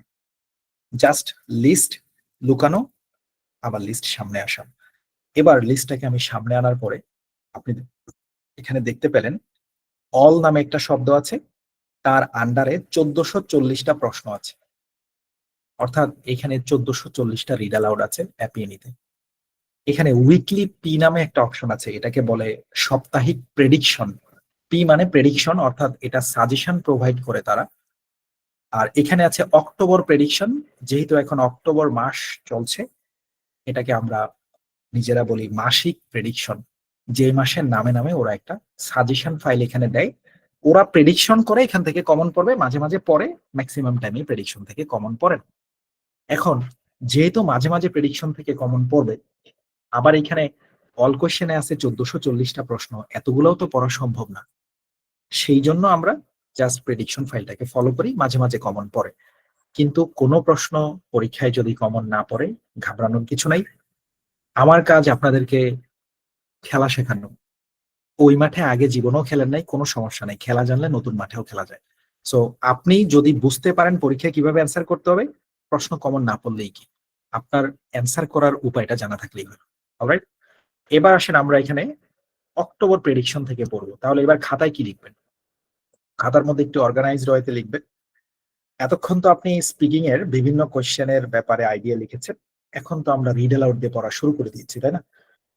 এবার খাতার মধ্যে রিড অ্যালাউড এর জন্য আলাদা একটা হেডিং তৈরি করেন, তার পাশে লিখবেন রিড অ্যালাউড। পরীক্ষায় প্রশ্ন আসবে 5 থেকে 6টা, লিখেন রিড অ্যালাউড অথবা RA। পরীক্ষায় প্রশ্ন আসবে 5 থেকে 6টা, টোটাল নাম্বার 10, 10। 5 থেকে 6টা প্রশ্ন আসবে, 10 নাম্বার পাবেন পরীক্ষার হলে। নাম্বার ডিস্ট্রিবিউশন অলরেডি গ্রুপে দেওয়া আছে, দেখে নেবেন, মুখস্থ করে ফেলবেন। আচ্ছা, এবার আসলে এখানে রিড অ্যালাউড 5 থেকে 6টা প্রশ্ন পরীক্ষায় আসবে, লিখেছেন টোটাল নাম্বার 10, অর্থাৎ স্পিকিং এর 10 নাম্বার আজকে আমরা কভার দিচ্ছি, কিন্তু বাকি সব কভার দিব এটার দ্বারা, এই জন্য এটাকে সামনে প্রেজেন্ট করছি। এবার আমরা রিড অ্যালাউডে ক্লিক করলাম, ক্লিক করার পরে আরো একবার দেখাই, এরকম একটা পেজ আসবে। ওই 10 নাম্বার যে লিখেছেন তার পাশে লিখে রাখবেন আমরা পড়বো কোত্থেকে, লিখে রাখেন মাসিক প্রেডিকশনটা পড়লেই চলবে। অর্থাৎ এখানে যে অক্টোবর পি আছে, এই অক্টোবর পিতে ক্লিক করার পরে এখানে 72টা প্রশ্ন ওরা দিয়েছে, আপনাকে এই 72 কোয়েশ্চেন্স বাসায় প্র্যাকটিস করলেই হবে। আগামী ক্লাসের হোমওয়ার্ক হবে 20টা এই 72টার মধ্যে। অলরাইট, সো একটু পরে দেখাবো কিভাবে হচ্ছে আপনি কোয়েশ্চেনের আমাদের পড়াটা জমা দিবেন, ওগুলো দেখতে পাবেন। আবারও আসছি, রিড অ্যালাউড আমরা জানলাম 5 থেকে 6টা কোয়েশ্চেন পরীক্ষায় আসবে, টোটাল নাম্বার 10 নাম্বার, 10 স্পিকিং এই থাকবে। পাশাপাশি আপনি এটাও জানলেন এখান থেকে আমরা পড়বো মাসিক প্রেডিকশনে যে ফাইলটা থাকে, এখানে অক্টোবর মাস চলছে, তাই এখানে অক্টোবর প্রি লেখা থাকবে। এখন কথা হচ্ছে ভাই, আমরা তো পরীক্ষা দিব কেউ ডিসেম্বরে, কেউ জানুয়ারিতে, বা কেউ নভেম্বরে, তো আমাদের জন্য কি নভেম্বর মাসে নতুন প্রেডিকশন ফাইল আসবে? না। এখানে ওরা যেটা করে, এটা হচ্ছে শুধু মাসের নামটা বদলায়। হয়তো আগামী মাসে দেখবেন এখানে 72-এর জায়গায় 70টা আছে, দু একটা খালি কমায় আর বাড়ায়। আজকে টেলিকমিউনিকেশন প্রথমে আছে, কালকে দিয়ে রাখবে এটা প্রথমে, পরশুদিন দিয়ে রাখবে আবার ওইটা প্রথমে, ওরা জাস্ট শাফল করে। মানে বিষয়টা হচ্ছে 9-10-এ, ক্লাস 9-10-এ যেরকম টেস্ট পেপার কিনে কিনে পড়তাম, দেখা গেল টেস্ট পেপারের উপরে খালি মুদ্রণের সাল বদলায়, 2013-তে মুদ্রণ হয়েছে, কিন্তু ওই 2012-তে যা ছিল ভিতরে কাহিনী একই আছে, খালি পিছন দিক দিয়ে 2012-র বোর্ডের প্রশ্নগুলো আঠা লাগাই দেয়, এইটুকুই তো কাজ, তাই না?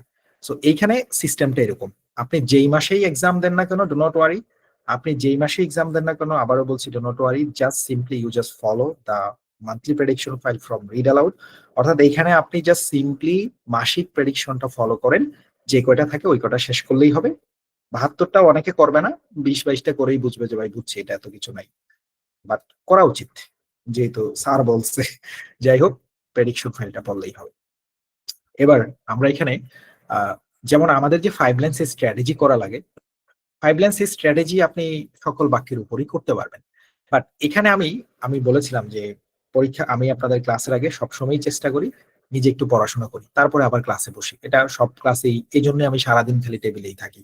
সো আমি নিজেই আপনাদের জন্য, মানে আপনাদেরকে 5 লাইন্স স্ট্র্যাটেজি যে দেখাবো সেটার একটা মডেল রেডি করছিলাম, সেটা আমি আপনাদেরকে পারফেক্টলি কিছু পয়েন্ট আমি নোট করেছি সন্ধ্যায়, সেটা আমি আপনাদেরকে দেখাবো। আমি 1033 নাম্বার প্রশ্নটা করতেছিলাম বসে বসে, এটা আমি দেখাবো। পাশাপাশি আমি আরো 10-12টা যদি ক্লাসে সময় থাকে করব, না থাকলে আমি, আপনারা চলে গেলেও আমি আফটার ক্লাস আপনাদের গ্রুপগুলোতে পৌঁছে দিব, বুঝে যাবেন আমার পড়া দেখলেই যে সেটা কিভাবে করতে হয়, ডেমো দিয়ে দিলেই হয়ে যাবে, রেকর্ডেড ডেমো দিব, ওকে, রেকর্ড গুলো দেখলেই হবে।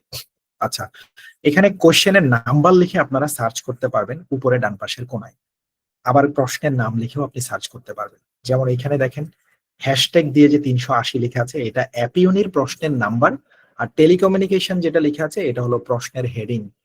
এখানে 1011 লেখা আছে ওয়ার্ল্ড মেডিকেল, এটা হচ্ছে কোয়েশ্চেনের হেডিং আর এটা হচ্ছে প্রশ্নের নাম্বার। সো এখানে জাস্ট আপনি হেডিং লিখলেও খুঁজে পাবেন, অথবা আপনি হচ্ছে এখানে যদি নাম্বারটা লিখেন তাতেও আপনি খুঁজে পাবেন। এখন আমরা এখানে 1033 নাম্বারের একটা প্রশ্ন করছিলাম, সেটা আমি আপনাদেরকে একটু বের করে দেখাই। এখান থেকে এই যে দেখেন 1033, এখানে লিখলাম 1033। এটা ক্লিক করার পরে একটা এন্টার বাটন চাপ দিবেন। একটা এন্টার বাটন চাপ দিলে এরকম একটা চেহারা চলে আসবে। এরকম একটা চেহারা চলে আসার পরে এই যে দেখেন 1033 নাম্বারের প্রশ্নটা চলে আসছে। বুঝতে পেরেছেন? আপনারা চাইলে নিজেরাও প্রশ্ন সার্চ করে করে বের করতে পারবেন।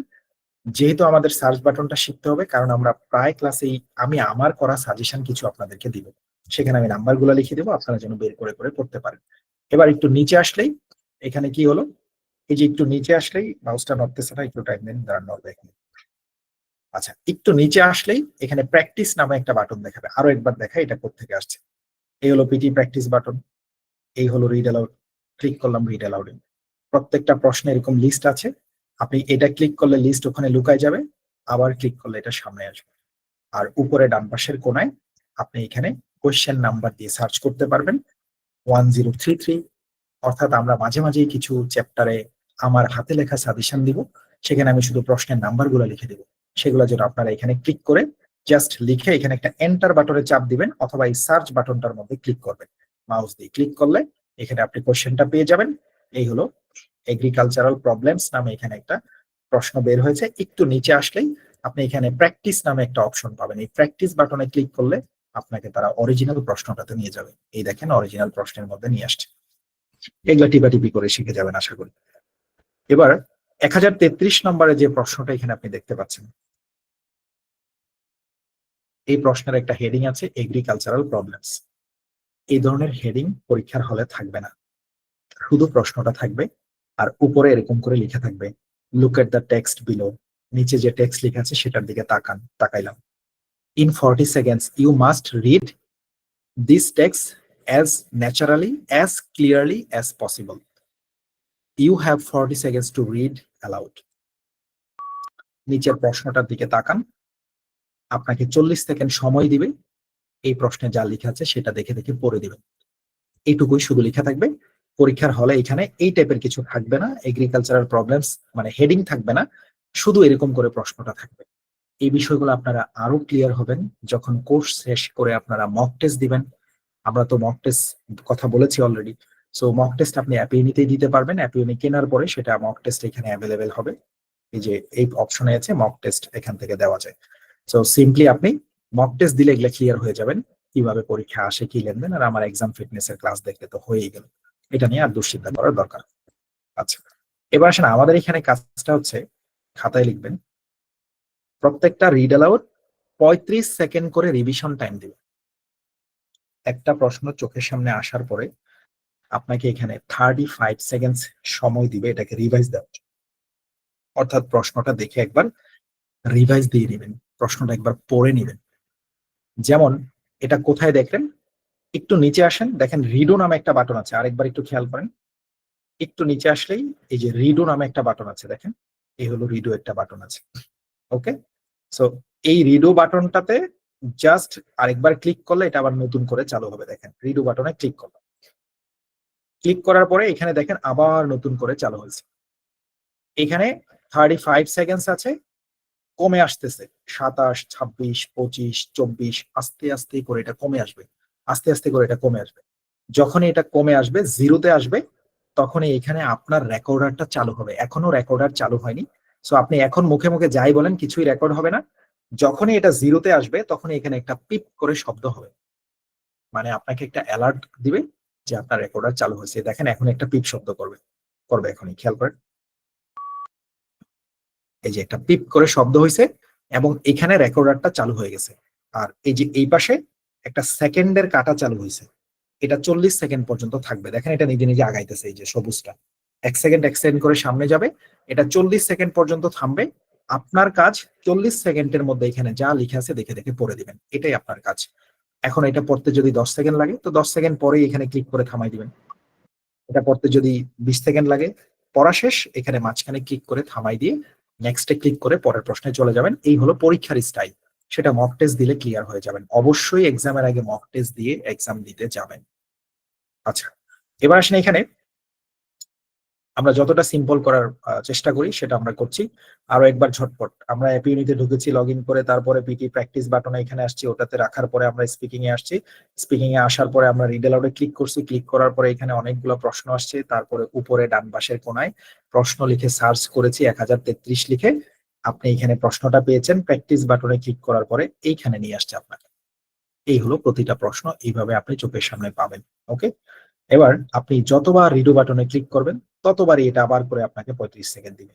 এটা তো আপনার প্র্যাকটিস করার জন্য বাসায় সাবস্ক্রিপশন কিনেছেন, তো আপনি তো এখানে সারাদিন প্র্যাকটিস করতে পারবেন। রিডো বাটনে দিলেই সেটা আবার চালু হবে, রিডো দিলেই আবার চালু হবে। So আপনি সারাদিনই রিডো দিবেন, সারাদিন এটাকে ওভাবে চালু করার চেষ্টা করবেন। ওকে, এবার আসেন প্রশ্নটা চোখের সামনে দাঁড়ালো, আমি এই ব্যাপারে ছোট্ট একটা ফুটেজ ভিডিও করে আপনাদের ক্লাস শেষে দিয়ে দিব। যারা এই বিষয়গুলো বুঝতে পারছেন না, ওটাও আমি একটা ভিডিও করে দেখিয়ে দিব, কিভাবে পড়া জমা দিতে হয় সেটাও আমি একটা ছোট্ট ভিডিও করে আপনাদেরকে পাঠিয়ে দিব। সবই আমি করে দিব, ডোন্ট ওয়ারি, খালি প্রাইভেট গ্রুপে নজর রাখলেই হবে। আচ্ছা, এবার আসেন যতটুকু বুঝেছেন তার মধ্য থেকেই আগান, বাকিটা আপনি আমার ভিডিও ফুটেজ দেখে বুঝে যান। আচ্ছা, এবার সিম্পলি এখানে আমাদের দুইটা লাইন লেখা আছে, তাই না? আপনার কাজ এই দুইটা লাইন পরীক্ষার হলে পড়ে দেওয়া, এটার নামই রিড অ্যালাউড। এবার স্পিকিং এর মাইক্রোফোনটা যখন এখানে পিপ করে শব্দ হবে তখনই আপনি পড়া শুরু করবেন। সাথে সাথে আপনাকে খেয়াল রাখতে হবে পড়া শেষ হয়ে গেলে যেন আপনি অতিরিক্ত খালি কিছু রেকর্ড না করেন। ধরেন আপনার পড়া শেষ, আপনি শুধু শুধু খালি বাতাস রেকর্ড করার দরকার নেই। পড়া শেষ হলে ক্লিক করে এটাকে স্টপ করে দিতে হবে। সর্বোচ্চ সময় 40 সেকেন্ড, আপনার পড়তে যতক্ষণ লাগে ততক্ষণ।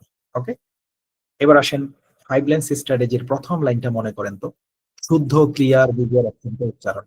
এই হলো 5 লাইন্স স্ট্র্যাটেজির প্রথম লাইন, শুদ্ধ ক্লিয়ার নিজের অ্যাকসেন্টে উচ্চারণ।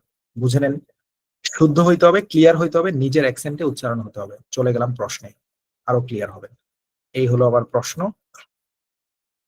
চলে আসছি প্রশ্নে। এই হলো সেই এগ্রিকালচারাল প্রবলেমস। প্রথম লাইন, শুদ্ধ ক্লিয়ার নিজের অ্যাকসেন্টে উচ্চারণ হতে হবে।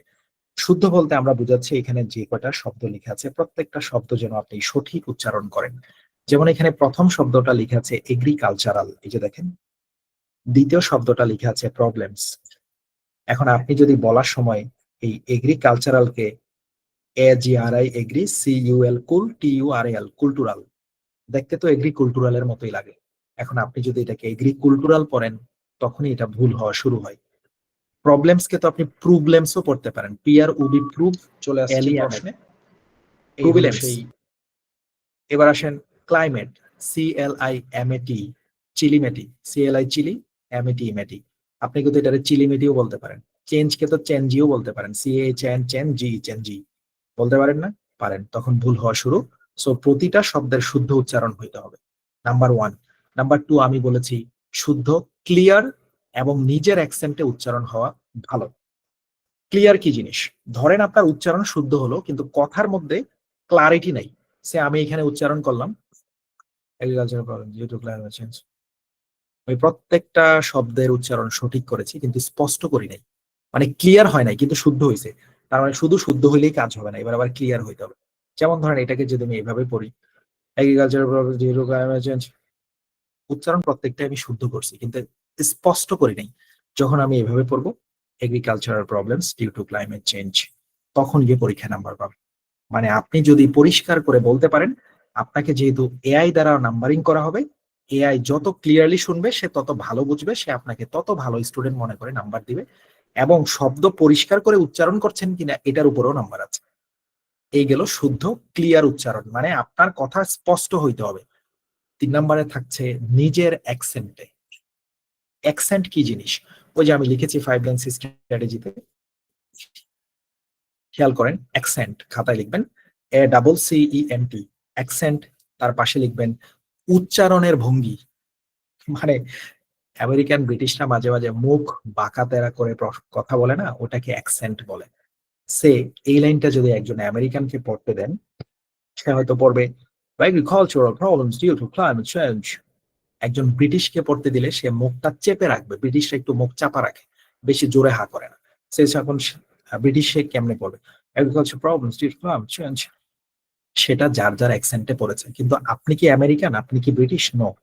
আমি বলেছি আপনি আপনার নিজের অ্যাকসেন্টে পড়বেন, তার মানে এখানে আপনাকে কষ্ট করে আমেরিকান ব্রিটিশদের মতো অ্যাকসেন্ট শেখার দরকার নেই, আরো একটা কষ্ট থেকে বেঁচে গেলেন।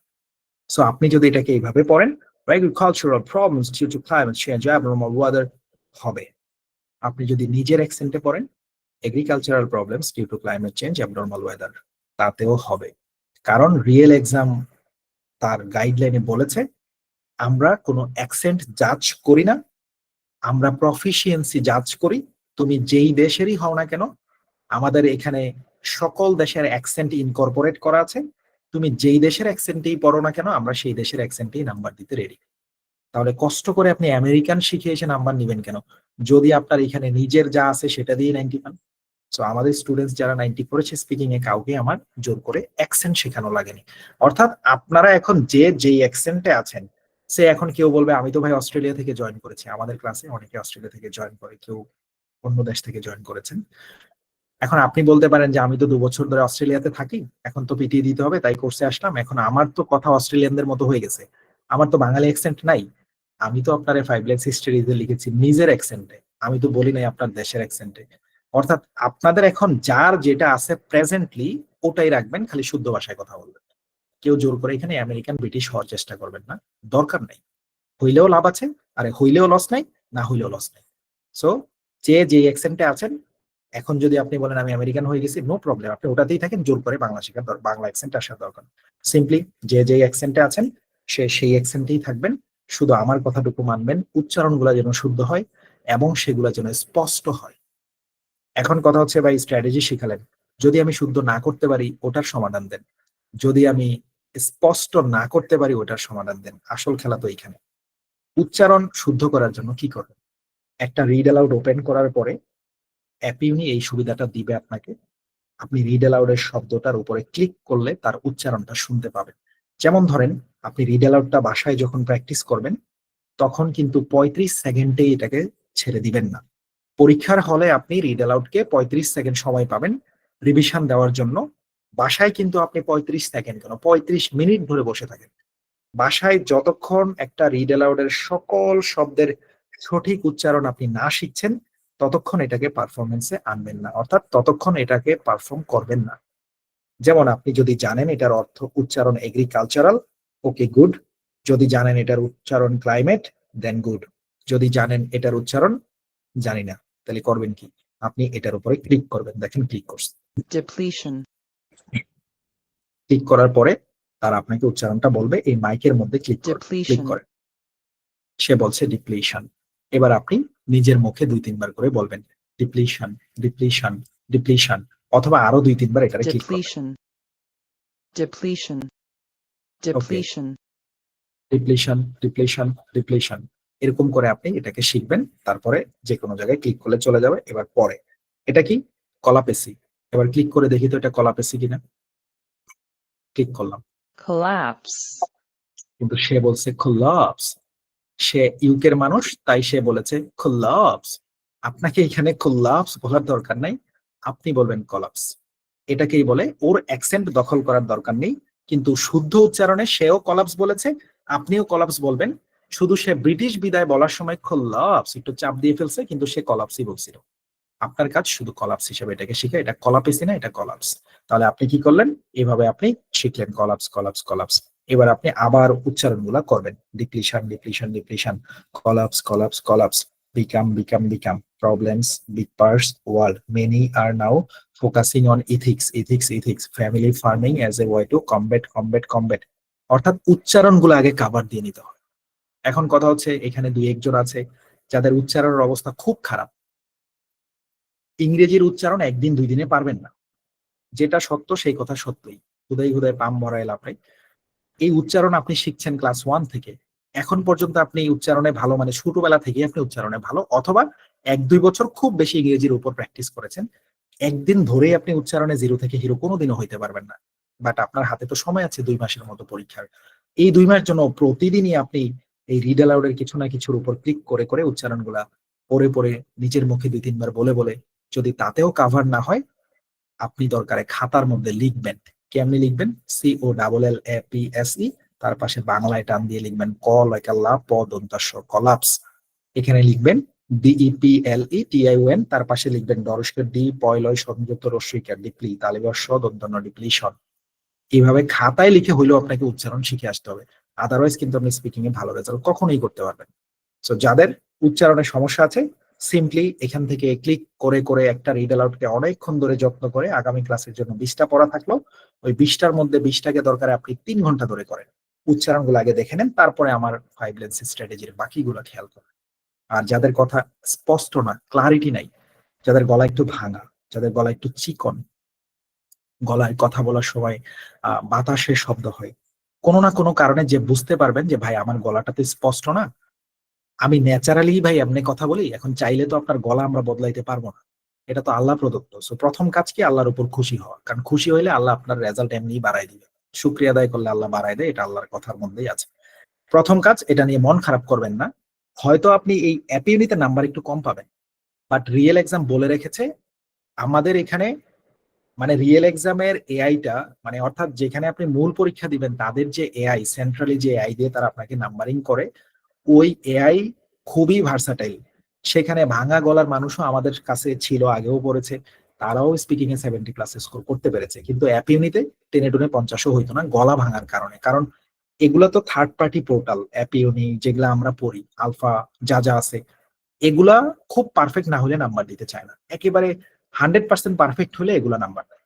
কিন্তু রিয়েল এক্সামের মধ্যে যথেষ্ট ফ্লেক্সিবল, রিয়েল এক্সাম যথেষ্ট ভার্সাটাইল, সেখানে আপনি ভাঙা গলা নিয়েও আপনি ভালো স্কোর করতে পারেন। তবে চেষ্টা থাকবে গলাটা পরিষ্কার করার পরীক্ষার দিন পর্যন্ত। সেটা কিভাবে করতে পারেন, আপনারা গলার পরিচর্যার জন্য নিয়মিত আদার চা সেবন করতে পারেন এভরিডে। যাদের গলা মনে হয় যে ভাই আমার গলা একটু ভাঙা আছে, বা আমার গলায় কথা বললে বাতাস আসে, বা আমি অস্পষ্ট কথা বলি, সে কাউকে এটা পড়তে দিলে সে যদি এইভাবে পড়ে, এগ্রিকালচার পলিসি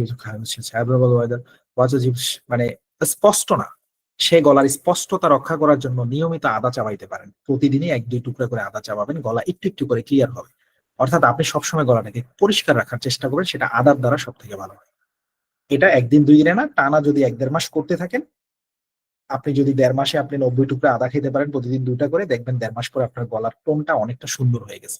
স্বাভাবিকভাবে একটুখানি চেঞ্জ হবে, কিন্তু গলা পরিবর্তন হয়ে কখনোই ভাঙা গলার মানুষ ভালো গলায় ফেরত আসবে না, বাট একটু চেঞ্জ হবে, এটা পরীক্ষার জন্য ভালো।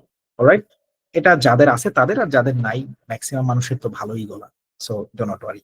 এইগুলো আমাদের প্রথম পয়েন্ট, শুদ্ধ ক্লিয়ার নিজের অ্যাকসেন্টে উচ্চারণ, সবই ক্লিয়ার করে দিলাম। খুঁটিনাটি যা আছে শুদ্ধ করার জন্য কি কি করবেন ঠিক করে করে শিখবেন।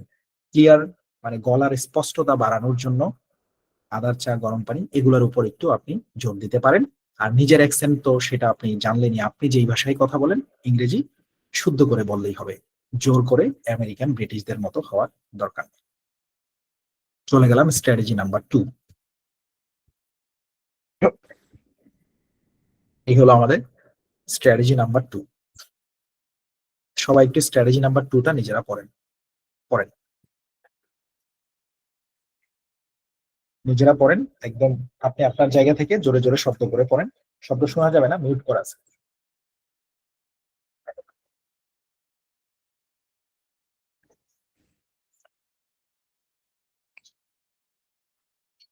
ওকে, স্ট্র্যাটেজি নাম্বার 2 পড়া হলো। আচ্ছা, এবার স্ট্র্যাটেজি নাম্বার 2 তে কি আছে খেয়াল করবেন। স্ট্র্যাটেজি নাম্বার 2 তে আছে, দেখেন খেয়াল করেন, স্পিড মানে কি গতি, ও লাউডনেস, লাউডনেস মানে শব্দের তীব্রতা, এই দুটোর কোনোটাই খুব জোরে হবে না, খুব আস্তেও হবে না, স্বাভাবিক মাত্রায় থাকবে। আবারও বলছি, স্পিড এবং লাউডনেস দুইটা দুই জিনিস, এই দুটার কোনোটাই অতিরিক্ত মাত্রায় বেশি হবে না, আবার কোনোটাই আস্তে হবে না। চলে গেলাম প্রশ্নে, দুটাই স্বাভাবিক মানুষের মতো হইতে হয়। কেমন সেটা, চলে আসেন কোয়েশ্চেনে। আচ্ছা, এখানে যেমন লেখা আছে agricultural problems due to climate change, abnormal weather. এখন আপনি যদি এটা পরীক্ষার হলে পড়ার সময় স্পিড বেশি দিয়ে পড়েন, সেটা কেমন হবে? Agricultural. Agricultural problems due to climate change, abnormal weather, water depletion, and the collapse of soil have become big problems all past the world. করে দৌড়ে পড়ে গেলেন, এটার নাম অতিরিক্ত বেশি গতি। এই গতি দিয়ে পড়লে পরীক্ষার হলে নাম্বার পাবেন না। এবার আসেন লাউডনেস, সেটা ভিন্ন জিনিস। শব্দের তীব্রতা, লাউডনেস মানে ভুলে যদি যান মনে রাখবেন গানের ভলিউম, গানের সাউন্ড। ধরেন গান আস্তে আস্তে বাজতেছে আর আপনি সাউন্ড বাড়াই দিলেন, লাউডনেস অর্থাৎ চিল্লাচিল্লিটা বাড়াই দিলেন। সে এখানে যদি কেউ ওইভাবে পড়েন, agricultural problems due to climate change, abnormal weather, বুঝছেন? এই দেখেন আমার পাশের রুমে আমার আত্মীয় আছে, সে নড়ে চড়ে উঠছে, মানে কেমন লাউড হয়েছে বুঝেন, তার ঘুম ভেঙে গেছে। তাহলে এই বিষয়টা হচ্ছে এখানে সিম্পলি লাউডনেস বেশি দেখিয়েছি আমি আপনাকে। এই দুটার কোনোটাই পরীক্ষার হলে 12 নম্বর দিবে না। তাহলে কোনটা করতে হবে?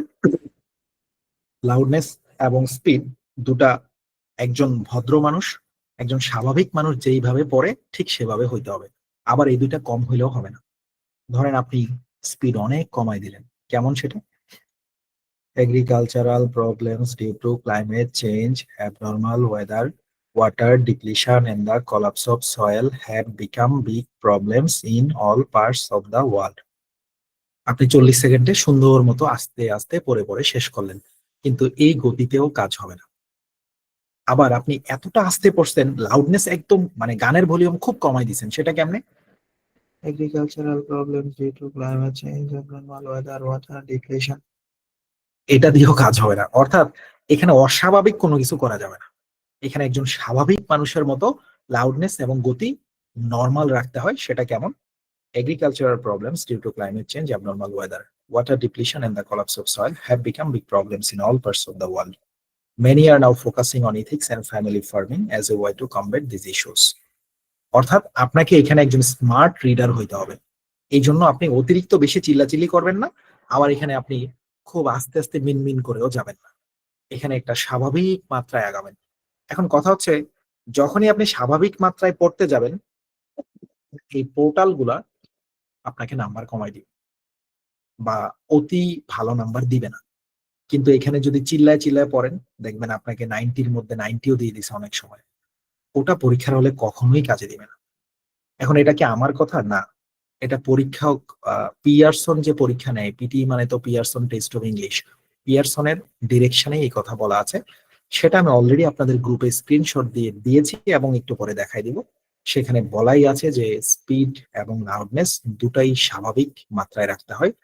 অতিরিক্ত বেশি লাউড হলে আপনার নাম্বার কমে যেতে পারে। এটা ওখানে ওরা এইভাবেই লিখছে, speaking two loudly can reduce your score. কিন্তু অ্যাপিউনি আলফা এগুলাতে তো বাই লাউডলি বলে নাম্বার দেখি 90 দেয়। তো পরীক্ষার হলে দিয়ে পাবেন না, বিষয়টা এখানেই। অলরাইট, সো এই ডিফারেন্স গুলো একটু বোঝার চেষ্টা করবেন। আমরা আরো ক্লিয়ারলি যাচ্ছি আমাদের 2 নাম্বার স্ট্র্যাটেজিতে। এই হলো স্ট্র্যাটেজি। চলে আসলাম আমাদের স্ট্র্যাটেজি, আর আমি ডেমো দিয়ে দিব আপনাদের, ওই ডেমো ফলো করলেই বুঝবেন। ওখানে আমি পারফেক্ট গতিতে পড়ে আপনাদের জন্য আমার পড়াগুলা খুঁজে খুঁজে বের করে অ্যাপিউনি থেকে আমি ওগুলো সংগ্রহ করে পারফেক্ট গতিওয়ালাগুলা আবার 2-1টা দেখাই দিব। দেখেন ভাই, জোরে জোরে পড়ছি, নাম্বার বেশি দিছে, কিন্তু এটা কেউ করেন না, সেটাও বলে দিব নিচে দিয়ে। অলরাইট, আচ্ছা এবার আসেন, এখানে আমরা একটা বিষয় একটু খেয়াল করি। এখানে যে আমি একটা ওয়ার্ড লিখেছি ফ্লুয়েন্সি আলটিমেট, এই ফ্লুয়েন্সি শব্দটার অর্থ যদি কেউ বুঝেন তাহলে সে ফাইব্রেন্সি স্ট্র্যাটেজি বোঝা সহজ। ফ্লুয়েন্সি শব্দটার অর্থটা লিখে রাখতে পারেন খাতার কোনো একটা কোনায়। ফ্লুয়েন্সি শব্দটার অর্থ হচ্ছে সাবলীলতা, সাবলীলতা। আর এইটা শিখে আপনি হবেন ফ্লুয়েন্ট। ফ্লুয়েন্ট শব্দের অর্থ সাবলীল, তার মানে আপনি শিখছেন ফ্লুয়েন্সি, কিন্তু আপনি হবেন ফ্লুয়েন্ট। এখানে আপনাকে যেটা করতে হবে সেটা হচ্ছে সিম্পলি ফ্লুয়েন্সি শেখার মাধ্যমে আপনাকে ফ্লুয়েন্ট হইতে হবে। এখন ফ্লুয়েন্ট শব্দের অর্থ লিখলেই আপনি ক্লিয়ার হয়ে যাবেন। ফ্লুয়েন্ট শব্দের অর্থ লিখবেন সাবলীল, FLUENCY, এটা হলো ফ্লুয়েন্সি, এটা হলো নাউন। তার পাশে লিখেছেন আপনি সাবলীলতা, দন্ত সয়কার সা ব, লয় দীর্ঘইকার লি, ল তয়কার তা।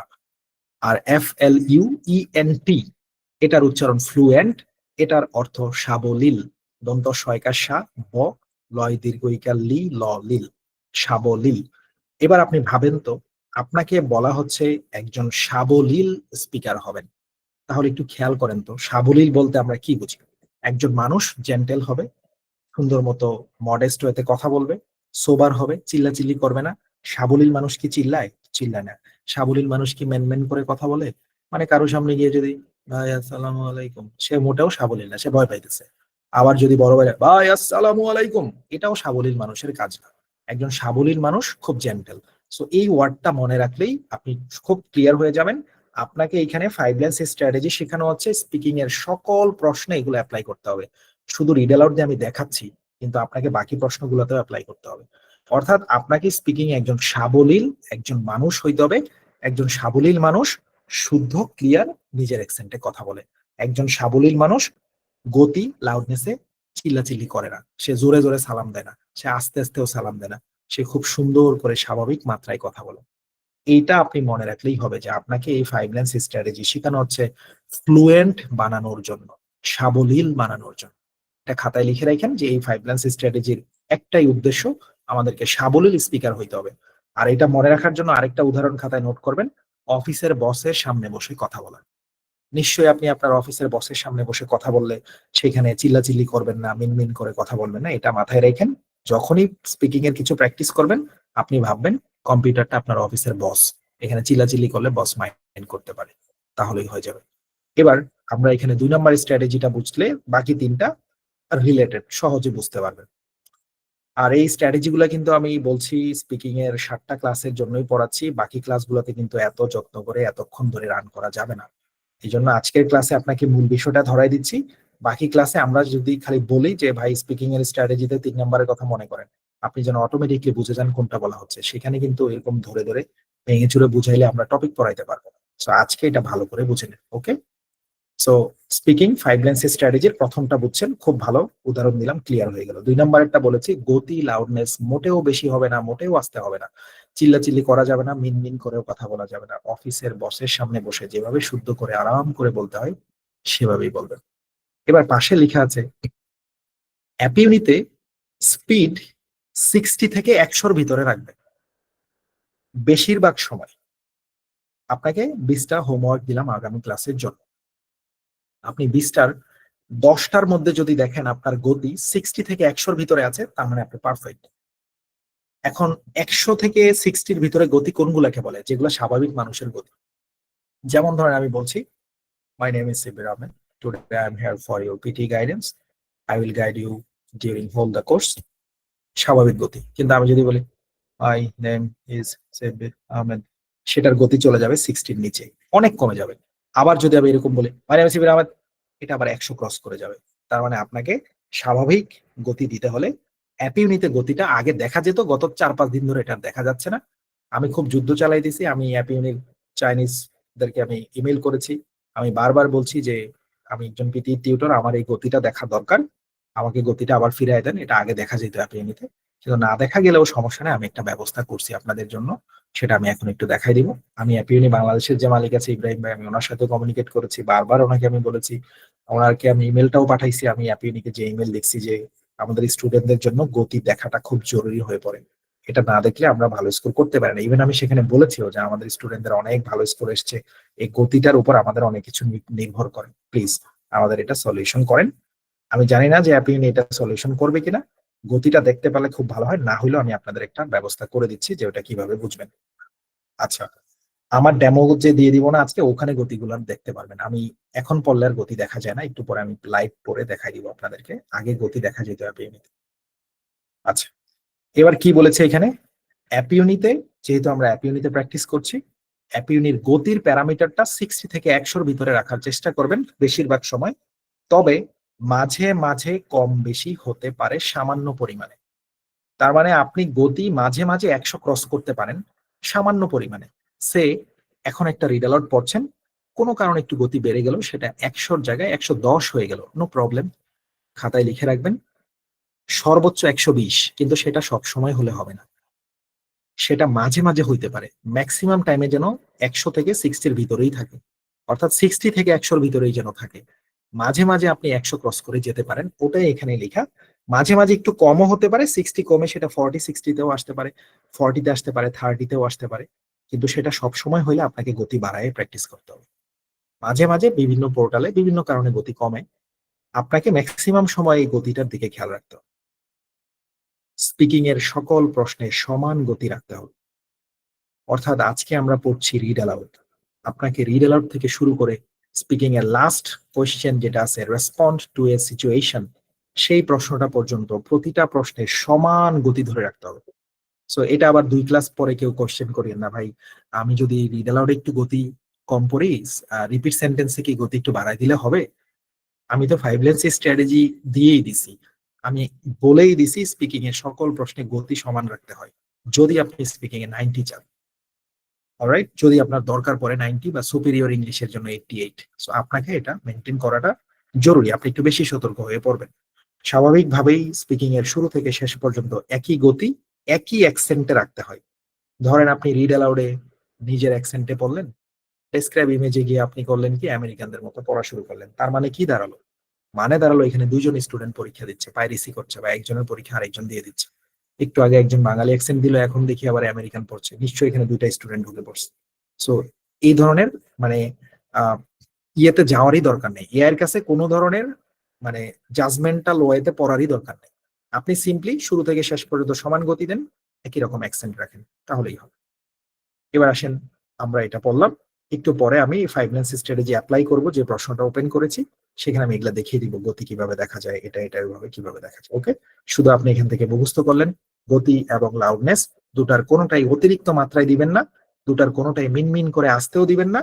কেবল আপনি অফিসের বসের সামনে বসে যেভাবে সুন্দর করে কথা বলেন, আপনি ওই স্মার্টনেসটুকু এখানে ধরে রাখার চেষ্টা করবেন। আর মনে রাখবেন আপনি একজন সাবলীল মানুষ হতে যাচ্ছেন। সাবলীল বক্তা বা সাবলীল স্পিকার হতে হলে, সাবলীল স্পিকার কখনো চিল্লায় চিল্লায় কথা বলে না, কখনো মিনমিন করে কথা বলে না, সে একটা সুন্দর গতি ধরে রাখে। যেহেতু গতি আপনি নিতে দেখা যেত আগে, এখন দেখা যাচ্ছে না 4-5 দিন ধরে, আপনি শুধু মাথায় রাখলেই হবে, অনুমান করে এইটুকু মাথায় রাখলে হবে, গতিটা 60 থেকে 100% এর মধ্যে রাখলেই হবে। সেটা আমি একটু করে দেখাচ্ছি।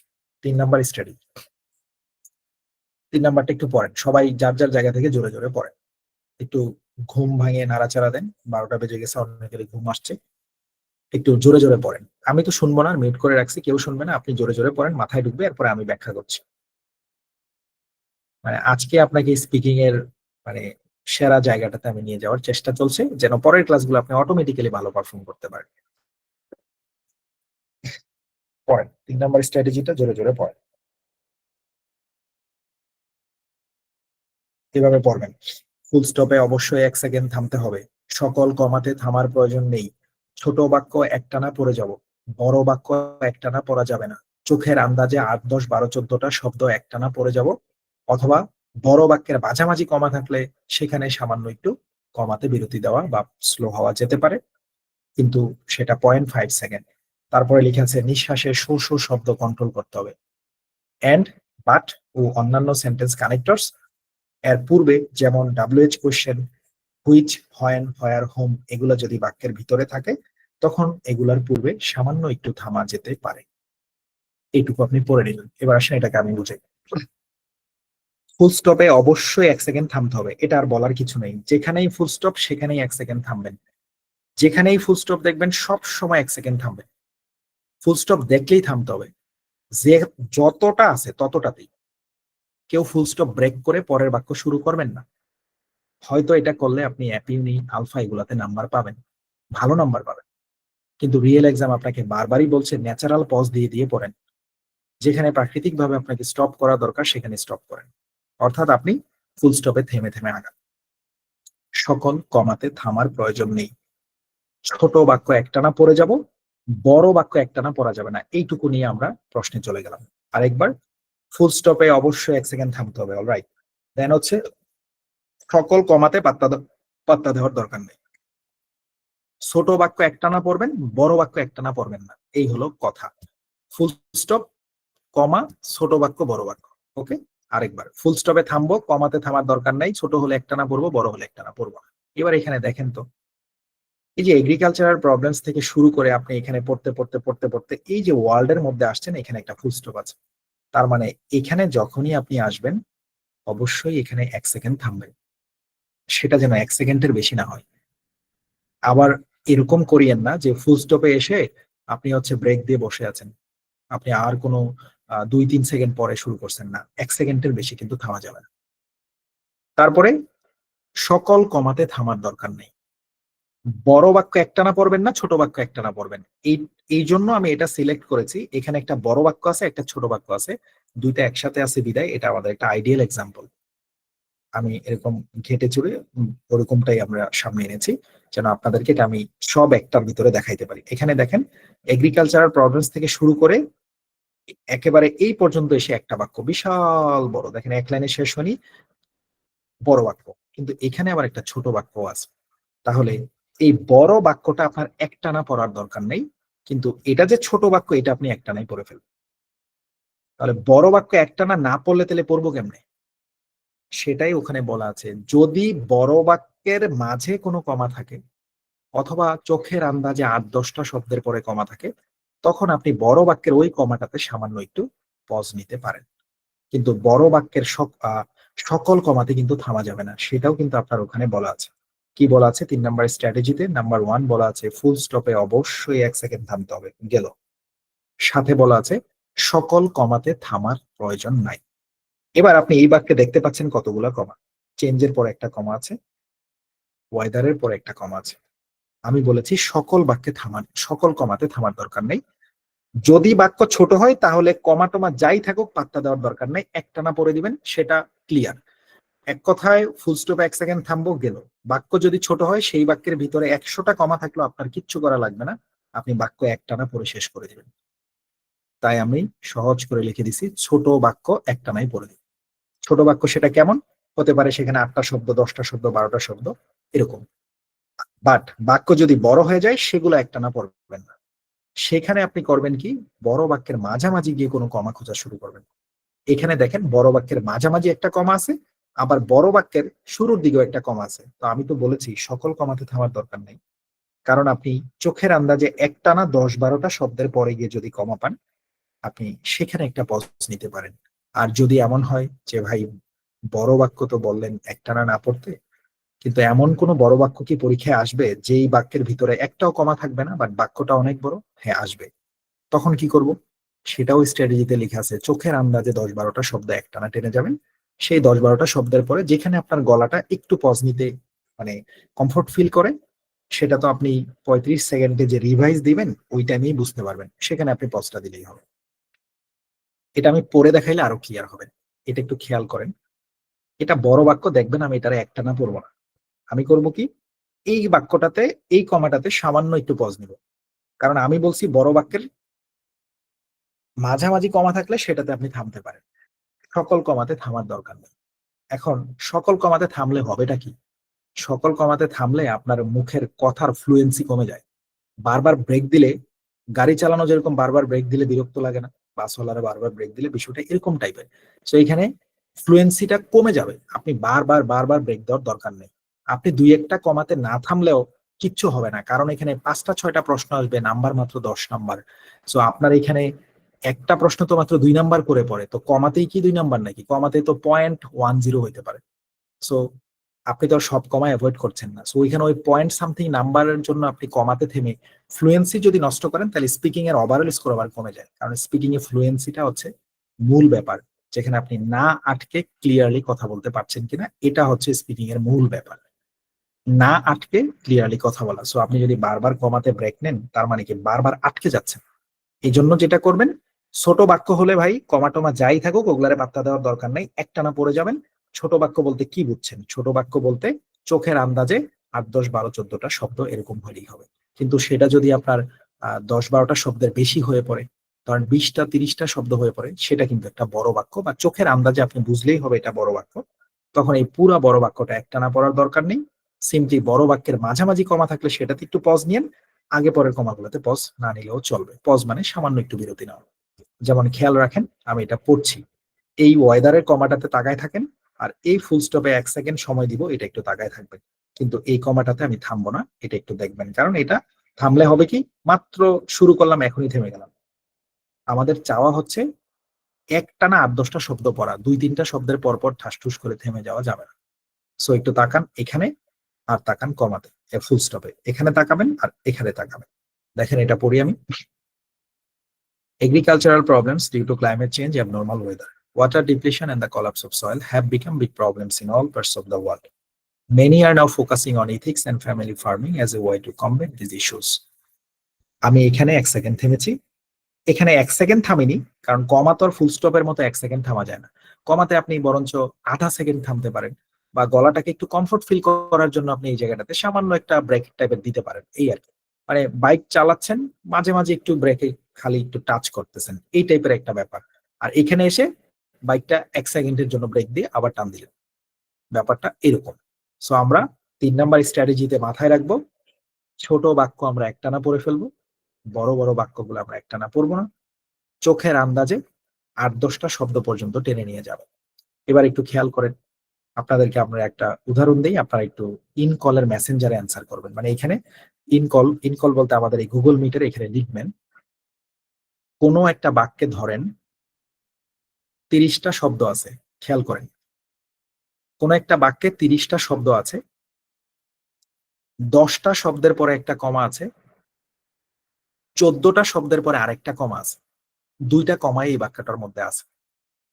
এবার আপনি কোন কমাটাতে পজ নেবেন? খাতায় শুধু লিখবেন 10 অথবা লিখবেন 14। কোনো একটা বাক্যে 30টা শব্দ আছে, 10টা শব্দের পরে একটা কমা আছে, 14টা শব্দের পরে আরেকটা কমা আছে। এখন আপনি কি 10টা শব্দের পরের কমাতেও থামবেন, আবার 14টা শব্দের পরের কমাতেও থামবেন, নাকি একবারে টান দিয়ে গিয়ে 14টা শব্দের পরে কমাটাতে থামবেন? রাইট অ্যান্সার হচ্ছে একবারে টান দিয়ে আপনি 14টা শব্দের পরে গিয়ে থামবেন। 10টা শব্দওয়ালার মধ্যে আপনার থামা দরকার নেই, কারণ 10টা শব্দের কমার পরে যদি ব্রেক দেন, আবার যদি 14ওয়ালা শব্দের মধ্যে ব্রেক দেন, তার মানে কি দাঁড়ালো? 10 শব্দের পরে মাত্র 3টা শব্দের পরে আবার ব্রেক লেগে গেছে। কিন্তু আমাদের তো চাওয়া কমপক্ষে 8-10টা শব্দ একটানা টেনে পড়ে যাবে, তখন গিয়ে ফ্লুয়েন্সিটা ভালো থাকে। বুঝতে পেরেছেন? তখন গিয়ে ফ্লুয়েন্সিটা ভালো হয়, এটা একটু নোট করে রাখবেন। এবার আসেন আরেকটা উদাহরণ দাঁড় করাই। কোনো একটা বাক্যে 40টা শব্দ আছে, 10টা শব্দের পরে একটা কমা আছে, 14টা শব্দের পরে একটা কমা আছে, 28টা শব্দের পরে আরেকটা কমা আছে, 3টা কমা আছে এই বাক্যে। 10 শব্দের পরে একটা, 14 শব্দের পরে একটা, 28 শব্দের পরে একটা। এবার আপনি কয় জায়গায় থামবেন? জাস্ট লিখবেন, এক জায়গায় না 2 জায়গায় না 3 জায়গায়, নাকি এক জায়গায়ও থামবেন? বাক্যে কিন্তু 40টা শব্দ, 10টা শব্দের পরে একটা কমা আছে। হ্যাঁ, কোন কেউ কেউ লিখছে 10টা 2বার, কোন 2টার পরে বলেন তো? 14টার আর 28টার। Very good, very good, thank you so much, very good, ভালো বুঝছেন। তার মানে আমরা যদি বড় বাক্য পাই, চোখের আন্দাজে 10-12টা শব্দ একটানা টানার পরে যে কমাটা পাবো, গলা যদি সেখানে থামতে বেটার ফিল করে তো থামলাম, বেটার ফিল না করলে টেনে চলে গেলাম, যেখানে গিয়ে গলাটা বেটার ফিল করে, নিঃশ্বাসের দম মানে নিঃশ্বাস আটকে না আসে, সেখানে আমরা একটু পজ দিতে পারি। মানে বড় বাক্য টানাটানি দরকার নেই, ছোট ছোট টুকরা করে পড়েন, এই হলো কথা। আর যদি এমন হয় 40 শব্দের বাক্যে একটাও কমা নাই, তখন আপনি চোখের আন্দাজে 10-12টার পরে পরে ছোট ছোট বিরতি নিয়ে আগাইলেই হবে। এবার এখানে আমাদের কিছু নোট আছে, এই নোটটা একটু তাকান। এই নোটের মধ্যে আমাদের আছে চোখের আন্দাজে 10, 8, 10, 12, 14টা শব্দ একটানা টানলেই হবে, এটার কোনো রিকোয়ারমেন্ট নাই, বাট 2-3 শব্দের পর যেন আপনি বারবার ব্রেক না মারেন, এই জন্য এটা লিখেছি।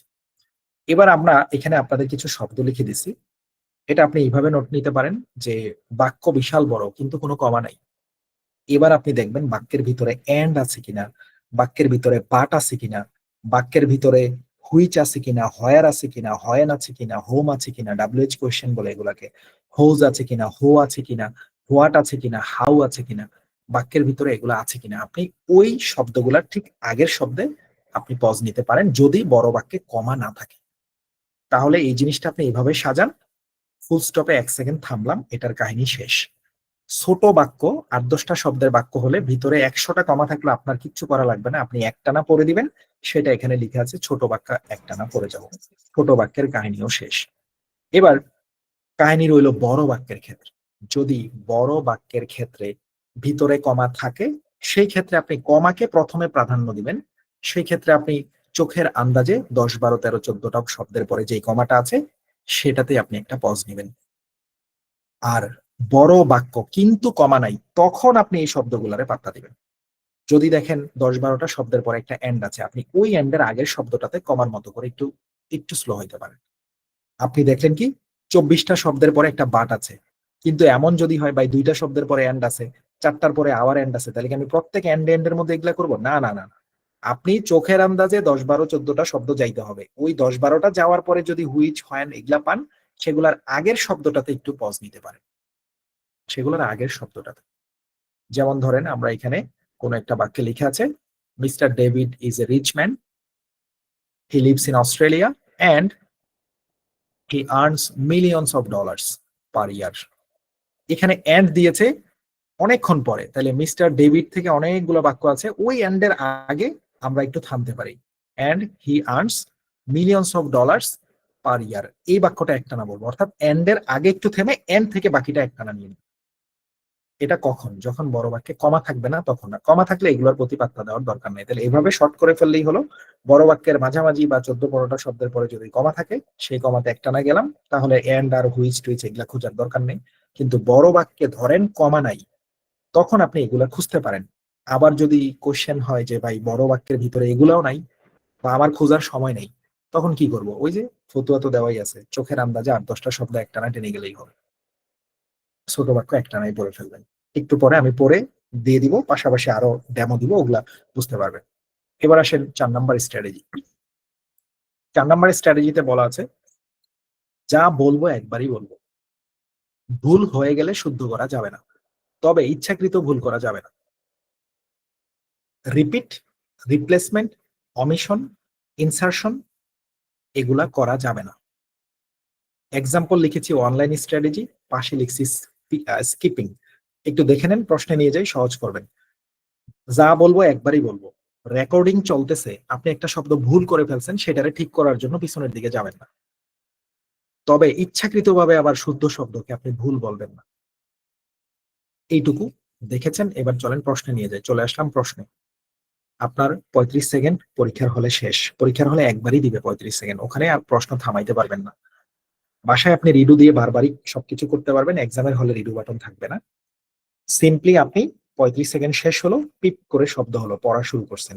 এখন পড়তে গিয়ে কোনো কারণে ধরেন একটা শব্দ আপনি ভুল বলে ফেলছেন, সেটাকে শুদ্ধ করার জন্য পিছনের দিকে যাবেন না। কেমনে? ধরেন এই ক্লাইমেট চেঞ্জকে আপনি চিলিমাটি চাঞ্জি বলে ফেলছেন, ওকে? অথবা ধরেন অ্যাবনর্মাল ওয়েদারকে আপনি মজা আরে বলতে গিয়ে আবুল হোসেন বলে ফেলছেন, ধরেন অ্যাবনর্মালকে আপনি আবুল হোসেন বলে ফেলছেন, সে এমন হয়েছে। Agricultural problems due to climate change, Abul Hossain weather, water abnormal weather, water depletion. একবার আবুল হোসেন বলে ফেলছি, আবার এটারে আমতামতা করে ঠিক করতে আসছি, এটা করা যাবে না। তাহলে আপনার ফ্লুয়েন্সি নষ্ট হবে। যেহেতু এটা এআই মার্কিং করবে, আইএলটিএস এর স্পিকিং এটা করতে পারতেন, স্যার তো সামনেই আছে, স্যার বুঝবে যে আপনার গ্রামাটিক্যালি সঠিক হইলে, লেক্সিক্যাল রিসোর্সেস ভালো থাকলে, কথা সুন্দর হইলে স্যার নাম্বার দিবে। সেটা একটু কাশি টাশি দিলেও কিছু হয় না, আমতামতা একটু করলেও অতটা ইম্প্যাক্টফুল না। কিন্তু পিটির এক্সামটা যেহেতু এআই ভিত্তিক, এআই এর কাছে আপনি এখানে আমতামতা করলেই মহা মুশকিল, বরঞ্চ আপনি ভুল পড়েন, সেটা পরে আপনি বেঁচে যাবেন, কিন্তু আমতামতা করলে এটা একটা বেশি মানে খুব বেশি ঝামেলা হয়ে পড়ে, হচ্ছে স্পিকিং এ খালি আটকে পড়লে মহা বিপদ। সো কেউ যদি এখানে ভুল করে ফেলেন, ভাই করে ফেলছেন, সেটাকে আর পিছনে আসেন না, আপনি এটাকে কন্টিনিউ করে যান। সে agricultural problems due to climate change, Abul Hossain weather, water depletion and the collapse of soil. এখানে যে আবুল হোসেন বলছেন, সেটা ঠিক করার জন্য পিছনে এসে আমতামতা করিয়েন না, তবে ইচ্ছাকৃতভাবে ভালো শব্দগুলারে ভুল করে আগাবেন না, ভুল হয়ে গেলে সেটা হয়ে গেল।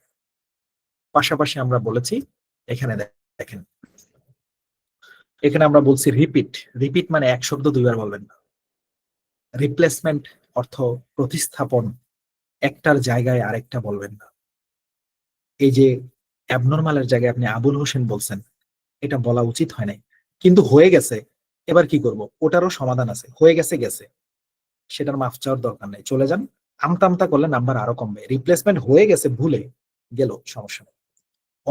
অমিশন শব্দের অর্থ বাদ দেওয়া, অর্থাৎ আপনি যে একটা কিছু অমিট করে ফেলছেন, বাদ দিয়ে দিচ্ছেন, সেন্টেন্সে যা লেখা আছে সবই পড়ার চেষ্টা করবেন, কোনো শব্দ বাদ দিবেন না, এটাকে বলে অমিট করা। আপনারা অনেক সময় বলেন না, যেটাকে অমিট করে দেন, বাদ দিয়ে দেন, যা লেখা আছে সব পড়বেন, কোনো কিছু বাদ দিবেন না। এটা শুধু কিন্তু রিডেলারের জন্য বলছি না আপনাদের, আমি কিন্তু বাকি কোয়েশ্চেন গুলোর জন্য বলছি, সকল প্রশ্নেই কিন্তু একই অবস্থা। ইনসার্শন শব্দের অর্থ হচ্ছে বাহির থেকে ভিতরে কিছু দেওয়া, ইনসার্ট করানো। সো এখানেও কিন্তু আপনি বাহির থেকে কোনো কিছু ভিতরে ইনসার্ট করাবেন না, অর্থাৎ যা লেখা নাই সেটা আপনি পড়ার দরকার নেই। এখানে ওয়ান লাইন স্ট্র্যাটেজি নামে একটা কথা আছে, দেখেন তো, ওয়ান লাইন স্ট্র্যাটেজি, এক লাইনের স্ট্র্যাটেজি, এটা কি জিনিস? একটা সময় ফেসবুকে ইউটিউবে প্রচুর ভিডিও চলতো, যে রিড অ্যালাউড যদি 2 লাইনে থাকে তোমাদের 2 লাইন পড়ার দরকার নাই, খালি 1 লাইন পড়ে সাবমিট করে দাও, পরীক্ষার হলে নাম্বার পাবা। তারপরে এখানে বলেছে স্কিপিং। স্কিপিং মানে কোনো শব্দ ছেড়ে চলে যাবেন কিনা, স্কিপ করবেন কিনা। কঠিন শব্দগুলো অনেকে বলে পড়ার দরকার নেই, সেগুলো না পড়ে আপনি পরের শব্দ পড়ে ফেলেন, কিন্তু আমরা বলছি এগুলো আপনি কখন করতে পারেন, যখন আপনি পরীক্ষার হলে বিপদে পড়বেন তখন এগুলো আপনি করতে পারেন। কিন্তু অনলাইন স্ট্র্যাটেজিটা কখনোই পরীক্ষার হলে করিয়েন না, কারণ 7ই আগস্টে যে পিটি আপডেট করেছে, এই আপডেটে তারা খুব ভালো করে বলে দিছে অমিশন করা যাবে না। অমিশন মানে বাদ দিয়ে দেওয়া, অর্থাৎ যা লিখে আছে তার থেকে কিছু বাদ দেওয়া যাবে না। তার মানে 4 নাম্বার স্ট্র্যাটেজিটা আপনার এত বেশি বোঝার দরকার নেই, আপনি সহজ করে শুধু এইটুকু বুঝেন যে ভাই এক কথায় বললেই পারেন শুদ্ধ করে পড়িয়েন, ইচ্ছাকৃতভাবে কোনো হাবিজাবি করিয়েন না। কিন্তু এই হাবিজাবি গুলো আপনাদের ঘটে, এই জন্য লিখে দেওয়া হলো এক শব্দের জায়গায় অন্য শব্দ বলার দরকার নাই, যেটাকে বলে Abnormal. রিপ্লেসমেন্ট। এখানে 2 লাইন লিখে আছে, কেউ করে কি শুধু এই 1 লাইন পরে সাবমিট করে দেয়, দ্বিতীয় লাইনটা পড়ে না, এটাকে বলে ওয়ান লাইন স্ট্র্যাটেজি। এগুলোও করার দরকার নাই। এগুলা করলে পরীক্ষার হলে মানে আপনাকে দিয়েছে 2টা পড়ার জন্য, তো আপনি বাদ দিবেন কেন?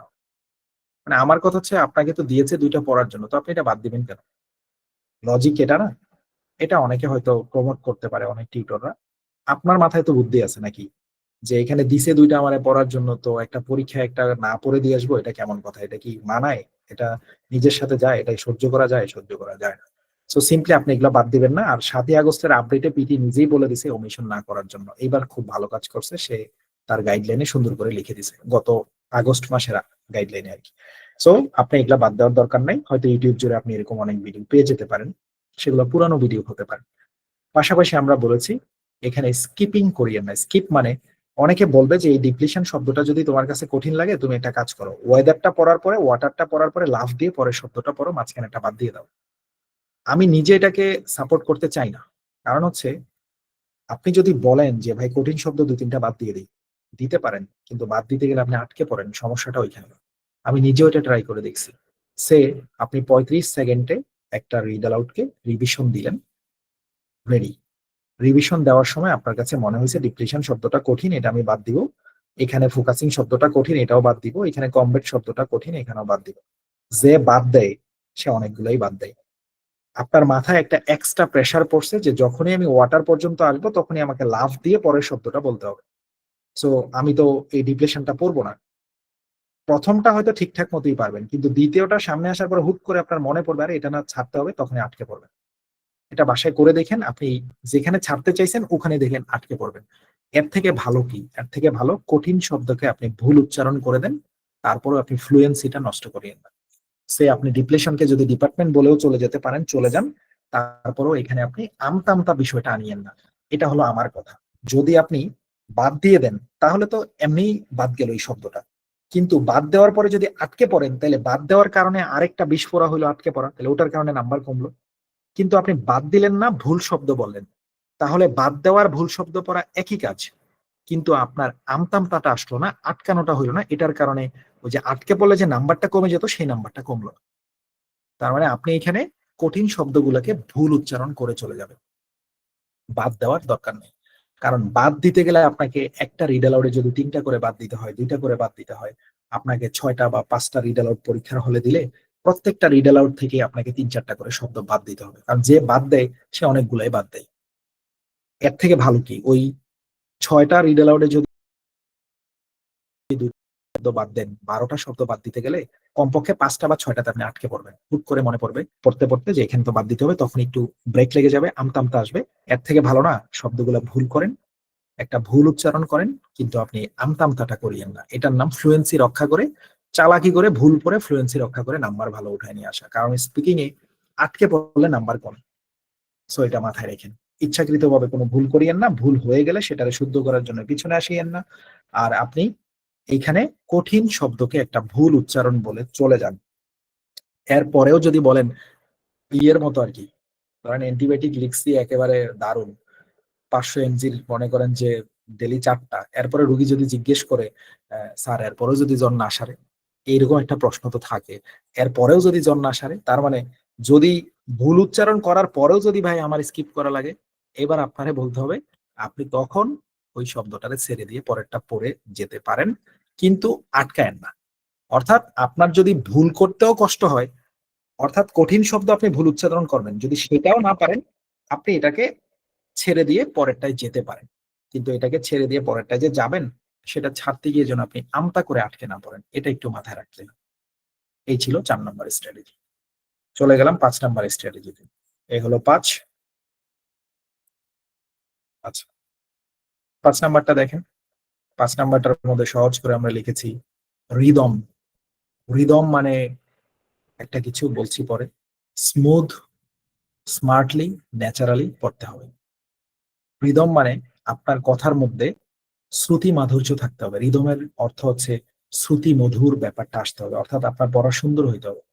স্মুথ মানে মসৃণ পড়া পড়তে হবে, আটকে আটকে পড়লে হবে না, স্মুথ হইতে হবে। স্মার্টলি, যথেষ্ট স্মার্টলি কথা বলার চেষ্টা করতে হবে। ন্যাচারালি পড়তে হবে, এখানে রোবটের মতো পড়া যাবে না। পাশাপাশি আমি লিখেছি 3 কারণে রিদম নষ্ট হয়ে থাকে। কি কি কারণে?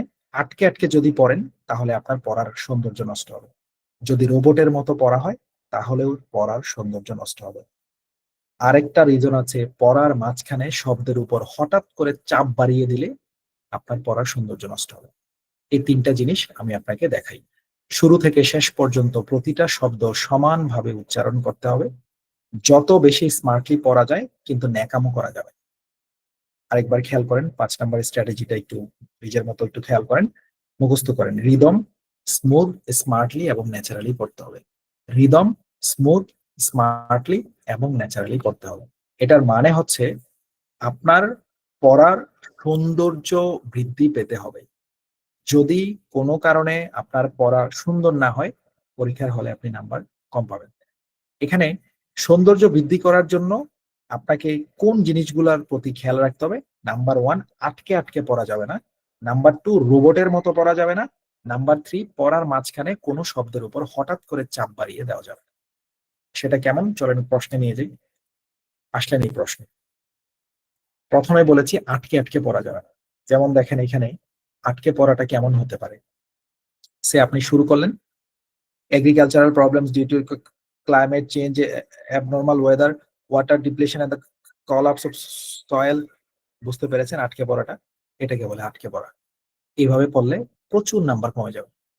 অথবা আপনার আটকে পড়া যদি সামান্য লেভেলেও থাকে, সে agricultural problems due to change, abnormal weather and water depletion and the collapse of soil have become big problems in all parts of the world। এইভাবে আটকে আটকে পড়লে পরীক্ষার হলে দারুণ ভাবে নাম্বার কম পাবেন। নাম্বার 2 বলেছি রোবটের মতো পড়া যাবে। সেটা কেমন? ন্যাচারালি পড়তে হবে, রোবট হইলে হবে না। ধরেন আপনি পরীক্ষার হলে বা বাসায় এইভাবে যদি প্র্যাকটিস করেন, দেখেন রোবটের মতো পড়া কারে বলে, এরকম অনেকে করে। Agricultural problems due to climate change, abnormal weather, water depletion and the collapse of soil have become big problems in all parts of the world। মানে টাইট ফিট হয়ে পুরো রোবটের স্টাইল। এখানে এভাবেও পড়া যায় না, ন্যাচারালি পড়তে হবে। রোবট হইলে হবে না, ন্যাচারাল হইতে হবে, প্রাকৃতিক ভাবে একটা সৌন্দর্য আসতে হবে পড়ার প্রতি। যেমন agricultural problems due to climate change, abnormal weather. যে যত বেশি স্মার্টলি এন্ড সুন্দর করে পড়তে পারে। এখানে রোবট হলে মহা মুশকিল, পরীক্ষার হলে রোবোটিক স্টাইলে পড়ার কোনো দরকার নেই। নাম্বার 3 আমরা বলেছি শব্দের মাঝখানে হঠাৎ করে চাপ বাড়িয়ে দেওয়া। সেটা কি? ধরেন আপনি পড়ছেন agricultural problems due to climate change, abnormal weather, water depletion and the collapse of soil have become। মাঝে মাঝে অনেকেই দেখবেন পড়ার ভিতরে কোনো একটা শব্দ উপরে উঠাই ফেলে, মানে হাই করে ফেলে, পরে আবার নিচে নেমে যায়। মানে তার পড়ার মধ্যে ঢেউ আছে, ঢেউ ঢেউর মতো উঁচা নিচা হয়, কিন্তু এখানে ঢেউ রাখা যাবে না, সমান করতে হবে। ধরেন ইসিজির রেজাল্টের মতো আর কি। ইসিজির এই যে কাগজে দেখেন না এরকম কাটা কাটা উপরে নিচে উঠে, বাট ডেড বডি হয়ে গেলে সেটা সমান হয়ে যায়, যতদূর আমি জানি বা অনুমান করে বলছি। সমান হইতে হবে, অর্থাৎ ওখানে আপনার জাস্ট হচ্ছে গিয়ে উঠানামা করা যাবে না, শুরু থেকে শেষ শব্দ পর্যন্ত প্রত্যেকটা শব্দকে আপনি সমান চাপ দিয়ে যাবেন। এখন কথা হচ্ছে যদি ভাই আটকে পড়ি তাহলে আপনার সমাধান কি? যদি আমি রোবটের মতো পড়ি তাহলে আমার সমাধান কি? আমারে সাইজ করবেন কেমনে?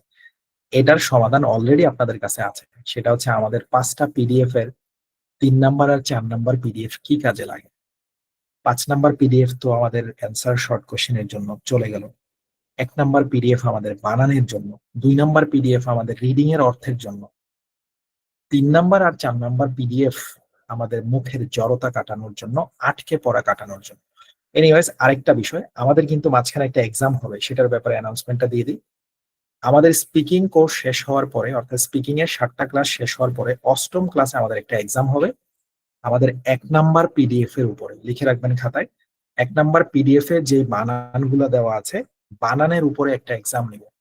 ওই এক্সামে আপনি বানানটা কেমন করলেন, সেখানে আমরা 50 থেকে 60টা বানান দিব, সিলেক্টিভ কিছু বানান, বা আমি ওই পিডিএফ থেকে র্যান্ডমলি জিজ্ঞেস করব। আপনাদের পরীক্ষার স্টাইলটা হবে, আমি হচ্ছে বানান বলবো, আপনারা হচ্ছে সেখানে লাইভ রাইট করবেন, বানান মানে লিখবেন খাতায়, সেটা আমি দেখতে পাবো। পাশাপাশি যাকে আবার জিজ্ঞেস করবো, দুই একজনকে জিজ্ঞেস করবো বানানগুলো, তারা আবার মুখেও বলবে। আমরা খাতার লেখাটাকে মেইন হিসেবে ধরবো। তারপরে আমরা দেখবো যে কে সব থেকে ভালো করলো, ক্লাসে যে চ্যাম্পিয়ন হবে তাকে আমরা মানে জাস্ট হচ্ছে তার পড়াশোনায় এনকারেজ করার জন্য তার একটা অ্যাচিভমেন্ট দরকার। এটা একটা প্রাইজ মানি হিসাবে আমাদের কোচিং থেকে আপনাদেরকে, প্রতিষ্ঠান থেকে একটা প্রাইজ মানি প্রদান করে। এটা টাকা হিসাবে কেউ নেওয়ার দরকার নেই, আমি আগেই ক্ষমা চেয়ে নিচ্ছি, যেহেতু আপনারা অনলাইনে ক্লাস করছেন, এখানে ফিজিক্যালি কোনো গিফট দেওয়ার তো ব্যবস্থা নাই। সো ওটাকে প্রাইজ মানি ছাড়া তো আর কোনো উপায় করতে পারি না। সো চ্যাম্পিয়ন যারা হয় তাদেরকে 2000 করে আমাদের প্রতিষ্ঠান থেকে একটা প্রাইজ মানি দেয়, যারা রানার আপ হয় তাদেরকে 1000 করে দেয়। এটা টাকা হিসেবে নিবেন না, এটা আপনার লাইফের একটা অ্যাচিভমেন্ট, এটাই আপনার গর্ব। সো ওইটাতে পারফেক্ট হওয়ার জন্য, ওই ক্লাসে চ্যাম্পিয়ন হওয়ার জন্য যে কজন হবেন সবাইকেই মানে প্রাইজ মানি দেওয়া হয়, 10-12 জন 20 জন যে কজন হয়।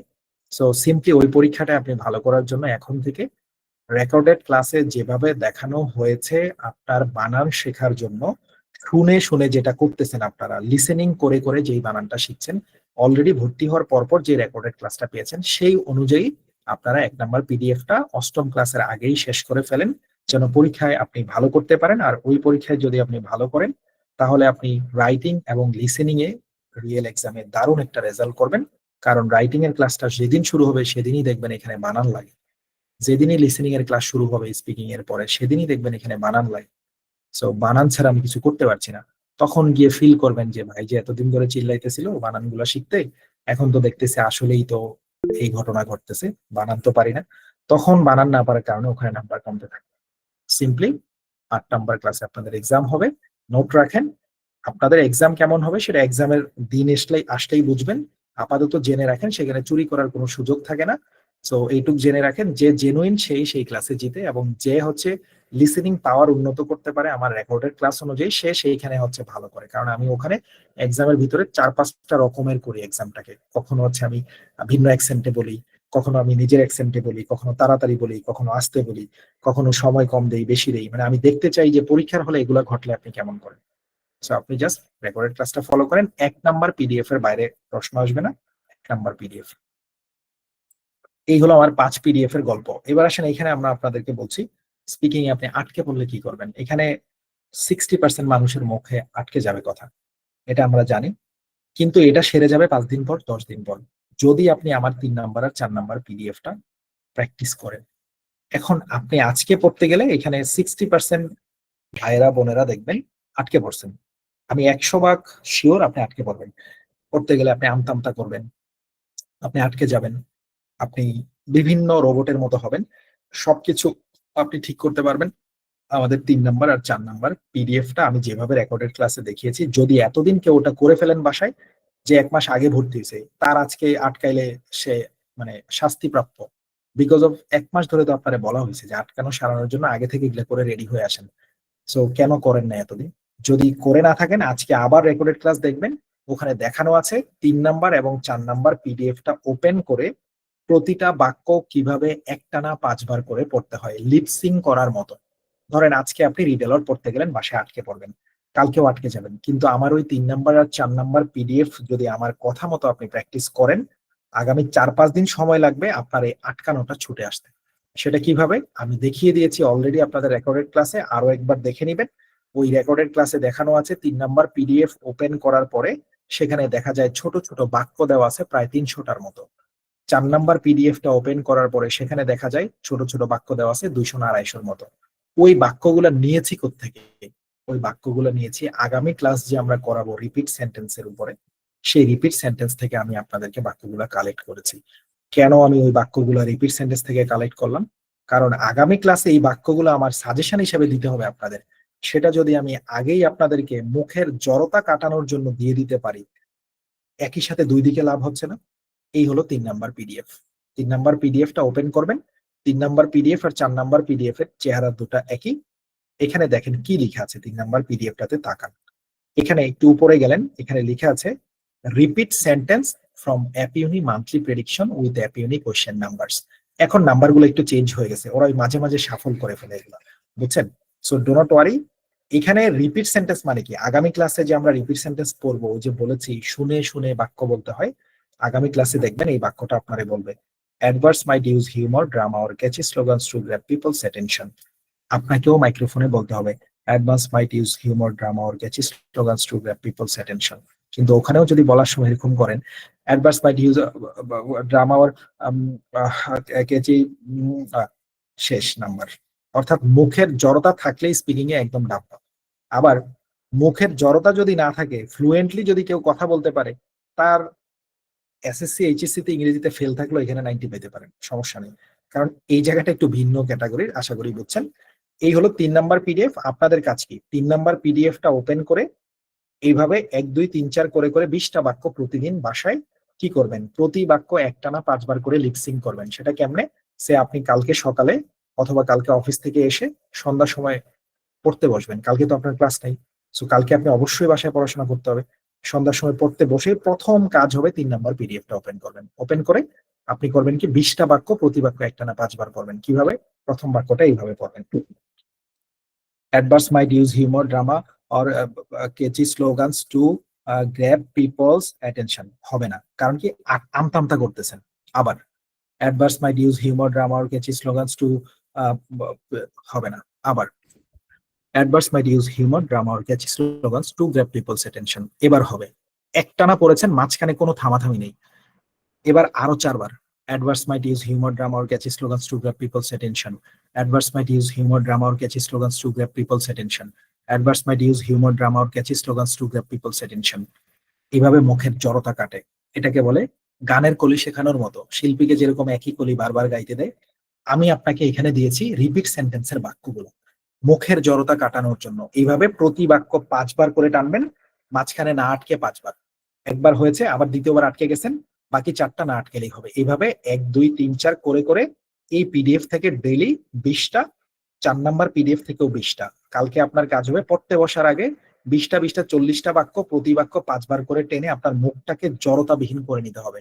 এখানে কিন্তু ভালো ইংরেজি জানলেও ভালো স্কুল স্পিকিং এ হবে না। আমি বারবারই বলছি, এটা যে গুরুত্ব না দিবে সে ভালো করবে না। আলহামদুলিল্লাহ, আল্লাহর রহমতে আমি অনেক ভাই ব্রাদারকে আমি হেল্প করার সুযোগ পেয়েছি, অনেক ব্রিলিয়েন্ট ভাইদের পেয়েছি। আমি একজন ইউনিভার্সিটির 2টা ইউনিভার্সিটির টিচারকে গাইড করার সুযোগ পেয়েছি।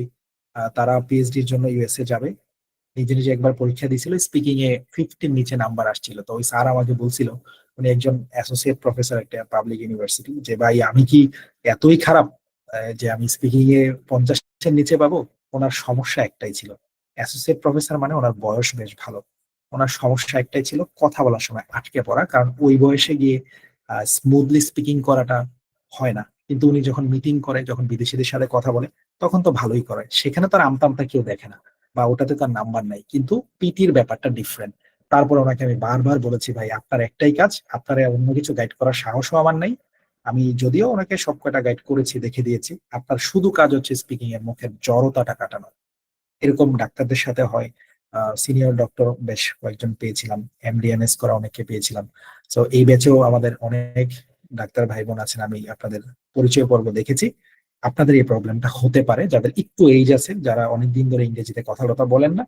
আপনাদের একটাই কাজ, গোপনে হোক আর মানুষকে দেখায় হোক, পড়ায় বসার আগে সবাই 3 নাম্বার পিডিএফ থেকে 20টা বাক্য, 4 নাম্বার পিডিএফ থেকে 20টা বাক্য একটানা 5 বার করে পড়ে তারপরে আপনারা রেগুলার পড়তে বসবেন। আদারওয়াইজ আপনি পড়ায় কিন্তু আটকানো সারাইতে পারবেন না। তারপরে কিন্তু ওই স্যার করেছে একদম বাচ্চাদের মতো, কিন্ডার গার্ডেন স্টাইলে পড়াই, যেহেতু উনিও কিন্ডার গার্ডেনের স্টুডেন্ট হয়েছিল। আলহামদুলিল্লাহ, পরে কিন্তু উনি, ওনার স্কোর যা দরকার ছিল 58, সেটা ক্রস করে 62 আসছে। অনেক খুশি হয়েছে। ওনার ইউনিভার্সিটিতে আমি দাওয়াতপ্রাপ্ত হয়েছি গিয়ে বেড়ানোর জন্য। আলহামদুলিল্লাহ, উনি আবার একটা হলের প্রক্টরও। তো এনিওয়াইজ, আমি বারবারই বলছি, মুখের জড়তা না কাটাতে পারলে স্পিকিং এ ভালো রেজাল্ট হবে না। মুখের জড়তা কাটানোর আমাদের এখানে ওষুধ হচ্ছে 3 নাম্বার আর 4 নাম্বার পিডিএফ। প্রত্যেকদিন সবাই পড়ার শুরুতেই সবার কাজ 3 নাম্বার 4 নাম্বার পিডিএফটা ওপেন করে 20টা বাক্য টানা 5 বার করে পড়ে তারপরে রেগুলার পড়া শুরু হবে। কেউ এখানে একটানাই 5 বার পড়ে ফেলতে পারবে, সে তো এমনি ফ্লুয়েন্ট, তাহলে তার ফ্লুয়েন্সিটাও প্র্যাকটিসে থাকলো। কেউ এখানে 5 বার ভালো করতে গেলে তার হয়তো 10 বার করা লাগতে পারে, কারণ সে 5 বার আটকাবে, বাকি 5 বার আটকাবে না। কিন্তু এইভাবে আপনি টানা 5 থেকে 10 দিন করতেই হবে। তারপরে 10 দিন পরে গিয়ে দেখবেন মুখের জড়তা অনেকেই কেটে গিয়েছে। কালকে কেউ ক্লাসে বলিয়েন না, ভাইয়া আমি তো আটকে পড়ি। আরে ভাই, আমি তো ওষুধ দিছি 7 দিনের, আপনি একদিন খেয়ে যদি ডাক্তারের ফোন দেন, স্যার জ্বর তো এখনো সারে নাই, কেমনে হইলো? আমি তো বলেছি যে মুখের আটকানো সেটা বহুত দিনের অভ্যাস, একদিনে কাটবে না। এই পিডিএফ দুইটা যেদিন শেষ হয়ে যাবে, হয়তো 5 থেকে 10 দিন লাগবে। যদি কেউ এভরিডে 2 পিডিএফ থেকে 10টা 10টা 20টা করে প্রতি বাক্য একটানা 5 বার করে করেন, তারপরে পড়তে বসবেন, আপনি দারুণ ভাবে ফ্লুয়েন্ট হয়ে উঠবেন। এটা গানের কলি শেখার মতো, মুখের জড়তা খুব ভালো কেটে যাবে। প্রথম দিকে আটকে যাবেন, তারপরে দেখবেন 3 দিন যাওয়ার পরেই একবারেই 5 বার হয়ে গেছে। কেমনে? Having a shower before going to bed can help you sleep. Having a shower before going to bed can help you sleep. Having a shower before going to bed can help you sleep. এভাবে 5 বার পরে পরেরটা। এই প্রশ্নগুলো আপনি আবার common পাবেন repeat সেন্টেন্সের ক্লাসে। সেখানে যদি কমন পান, পরীক্ষায় যদি আবার এই পিডিএফ থেকে কমন পড়ে, তাহলে তো শোনায় সহজা হবে। এদিকেও মুখের জড়তা কাটলো, ওইদিকে পরীক্ষা প্রশ্ন কমন পড়লো, তাহলে তো 4 দিকেই লাভ। অনেকে আপনাদেরকে বলবে ইংরেজি পত্রিকা পড়তে, ইংরেজি বিভিন্ন জার্নাল পড়তে। আমিও না করি না, কিন্তু আমি ইংরেজি পত্রিকা দেওয়ার আগে চিন্তা করছি এমন কিছু দেই যেন আপনাদের পরীক্ষায় প্রশ্ন হিসাবে কমন পড়ে, আবার এদিকে পত্রিকার কাজটাও হয়। এই জন্য আমি এই রিপিট সেন্টেন্স গুলো কালেক্ট করে দিচ্ছি। তাহলে এই পরিশ্রমটা নিশ্চয়ই আপনার জন্য কাজে লাগছে। এই পরিশ্রমটা অনেক কষ্ট করে এগুলো কালেক্ট করা লাগছে। হয়তো এখন আপনার মান্থলি প্রেডিকশনে এখানে যে 300টা আছে, ওই 300টার 100টা পাবেন, 200টা হয়তো তারা সরাই দিছে, নো প্রবলেম। এই 300-র ভিতর থেকে যে পরীক্ষা আসতে হয় এমন না, তবে আসে তো। আশা করি 3 নাম্বার আর 4 নাম্বার পিডিএফ এর কাজ এভরিডে। প্রথম কাজ আপনাদের 3 নাম্বার 4 নাম্বার পিডিএফ থেকে 20টা করে বাক্য মুখের ফ্লুয়েন্সি কাটিয়ে জাস্ট তারপরে আপনি রিড অ্যালাউড বা অন্যান্য পড়া যেটা পড়ান শুরু করেন। চলে গেলাম আমাদের পড়ায়। 5 লাইন্স স্ট্র্যাটেজি হলো, মুখের জড়তা কাটানোর ওষুধ হলো। আবার 5 লাইন্স স্ট্র্যাটেজিতে যাই, আর কি কি লাগে সেটা আমরা ওখান থেকে বাকিটা শো করি, তাইলে হয়ে যাবে। মোটামুটি শেষ হয়ে আসছে, আমাদের আর একটু টাইম লাগবে। Sorry for being late. উপায়ও নাই আসলে, আমি তো বিরতিও নিচ্ছি না, তাই না? সবসময় তো লার্নিং দেওয়াই যাচ্ছি। আশা করি আপনারা একটু কষ্ট হয়েছে, একটু চোখে পানি টানি দিয়ে একটু সহ্য করেন আর একটু।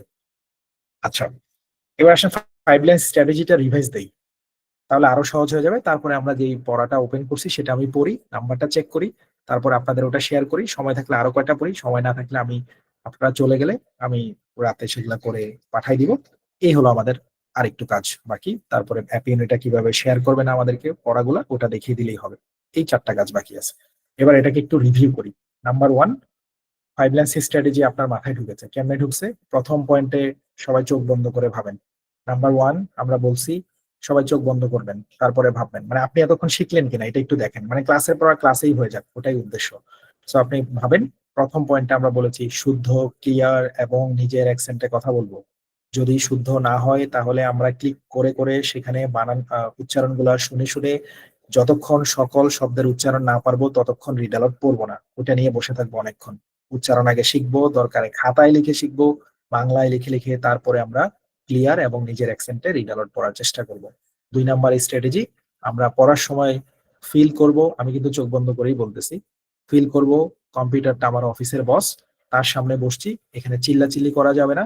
অর্থাৎ এখানে স্পিড এবং লাউডনেস দুটার কোনোটাই অতিরিক্ত মাত্রায় হবে না, এবং আস্তে আস্তেও হবে না। আমি অফিসের বসের সামনে বসে সুন্দর স্বাভাবিক সাবলীল ভাষায় কথা বলে যাব। অ্যাপিউনিতে স্পিড 60 থেকে 100-র ভিতরে রাখবো।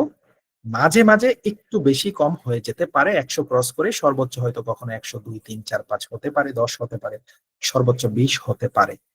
মাঝে মাঝে 60 থেকে কমেও যেতে পারে, ম্যাক্সিমাম টাইমের জন্য সেটা ঠিক থাকে। এই গেল কথা। 3 নাম্বার পয়েন্টে আসি, ফুল স্টপ দেখলেই 1 সেকেন্ড থামবো। কমাতে না থামলেও চলবে, ছোট বাক্যের ক্ষেত্রে একটানা পড়ে ফেলবো, কমা থাকুক আর না থাকুক পাত্তা নাই, তাহলে ফুল স্টপ আর ছোট বাক্যের ব্যাপারটা ক্লিয়ার হয়ে গেল। শুধু ঝামেলাটা রইলো বড় বাক্যের ক্ষেত্রে। আবারও বলছি, 3 নাম্বার স্ট্র্যাটেজিটা সহজ করে দিই। ফুল স্টপে 1 সেকেন্ড থামবো, ফুল স্টপের কাহিনী শেষ। ছোট বাক্য অর্থাৎ চোখের আন্দাজে বাক্য যদি 8, 10, 12, 14টা শব্দ পর্যন্ত হয়, এগুলো ছোট বাক্য, এগুলো একটানাই পড়ে ফেলবো। ছোট বাক্যের ভিতরে কি থাকলো না থাকলো, কমা আছে নাকি বাকবাল্যক আছে, কিচ্ছুই দেখার দরকার নেই। তাহলে ছোট বাক্য আর কমার ব্যাপারটা চলে গেল, শুধু বাকি রইলো বড় বাক্য হলে করবোটা কি। বড় বাক্য যদি হয়, বড় বাক্যের মাঝামাঝি যদি কোনো কমা থাকে 10, 12, 14, 15টা শব্দের পরে, সেই কমাতে একটু পজ নিতে পারি। বড় বাক্য যদি আরো বেশি বড় হয় তাহলে 2বার পজ নিতে পারি, 10, 15টা শব্দের পর পর ছোট ছোট করে একটা পজ নিয়ে আগাতে পারি। আর যদি বড় বাক্যের ভিতরে কোনো কমা, কোনো ভাগবাল্য কিচ্ছু নাই, বাট বাক্য বিশাল বড়, তখন চোখের আন্দাজে 8, 10টা, 12টা, 14টা শব্দের পরে আমরা একটু একটু করে কমার কাজটা করে ফেললেই হবে, কিন্তু সেখানে কমা নাই। আর যদি দেখতে পাই এন্ড আছে, বাট আছে, হুইচ আছে, হোয়াট আছে, হোম আছে, এগুলা আছে, ধরতে পারলে ওগুলার আগের শব্দ একটু থামবো, আর না ধরতে পারলে এত প্যারা নাই, চোখের আন্দাজে 8, 10টা শব্দ টেনে পড়ে গেলেই হবে। এবার আসেন 4 নম্বরে ছিল ইচ্ছাকৃতভাবে কোনো ভুল করিয়েন না। যদি ভুল হয়ে যায় সেটাকে শুদ্ধ করার জন্য পিছনে যাবেন না, কারণ যা বলবেন একবারই বলবেন, এক শব্দের জায়গায় আরেক শব্দ বলবেন না। যদি ভুল হয়ে যায় তাহলে কিছু করার নাই। কঠিন শব্দ বাদ দিবেন না, ভুল উচ্চারণ করে যাবেন, তারপর আপনি আমতামতা করবেন না, ফ্লুয়েন্সিটা রক্ষা করবেন। 5 নাম্বার পয়েন্ট, পড়ার সৌন্দর্য বৃদ্ধি করতে হবে। পড়ার সময় যেন আমার রোবটের মতো না লাগে, পড়ার সময় যেন আমি আটকে আটকে না পড়ি। এই সমস্যাটা ম্যাক্সিমাম স্টুডেন্টের আছে, বিশেষ করে যাদের এজ 30 ক্রস করেছে তাদের এই সমস্যাটা একটু বেশি থাকবে।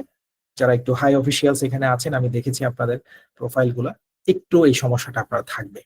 আপনাদের কাজ হলো আটকানো সারানোর জন্য, ইভেন সবার কাজ, এখানে বাচ্চা যারা আছেন ছোটখাটো তাদের জন্য, সবার জন্যই একটা কাজ, আটকানো থাকলে নাম্বার কমবে। এই আটকানো সারানোর জন্য, রোবোটিক স্টাইল থেকে বের হয়ে আসার জন্য, প্রতি বাক্য সমান গতিতে পড়ার জন্য, শুদ্ধ উচ্চারণ করার জন্য, নিজের অ্যাকসেন্ট প্র্যাকটিস করার জন্য, গতি লাউডনেস ঠিক রাখার জন্য 3 নাম্বার আর 4 নাম্বার পিডিএফ। এই 2 পিডিএফ দিয়ে আপনি 5 লাইন্স স্ট্র্যাটেজির সব করতে পারবেন।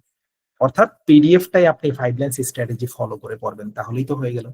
আর 3 নাম্বার আর 4 নাম্বার পিডিএফ এর প্রতিদিন সবার কাজ, প্রত্যেকদিন প্রথম কাজ, পড়তে বসলেই প্রথম কাজ 3 নাম্বার আর 4 নাম্বার পিডিএফ এর 20টা করে বাক্য, প্রতি বাক্য টানা 5বার পরে মুখের জড়তাটা ক্লিয়ার করে তারপরে রেগুলার ক্লাসের পড়া ধরবেন।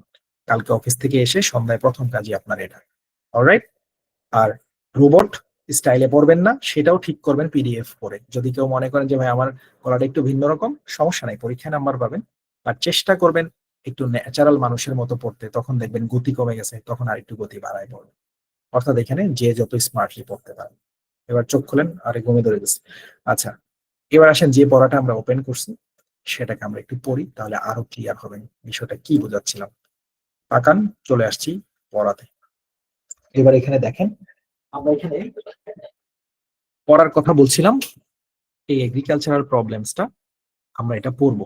পরীক্ষার হলে আপনি তো একটা রিডালারের জন্য 35 সেকেন্ড সময় পাবেন। এখন এই 35 সেকেন্ড সময়ের মধ্যে আপনি করবেনটা কি, রিভাইজ দিবেন। কেমনে দিবেন? রিডো বাটনে ক্লিক করলাম, শুরু হলো 35 সেকেন্ড। আপনি এটাকে গুনগুন করে রিভাইজ দিবেন না। অনেকে এই ভুলটা করে, কি করে, এরকম করে রিভাইজ দেয়,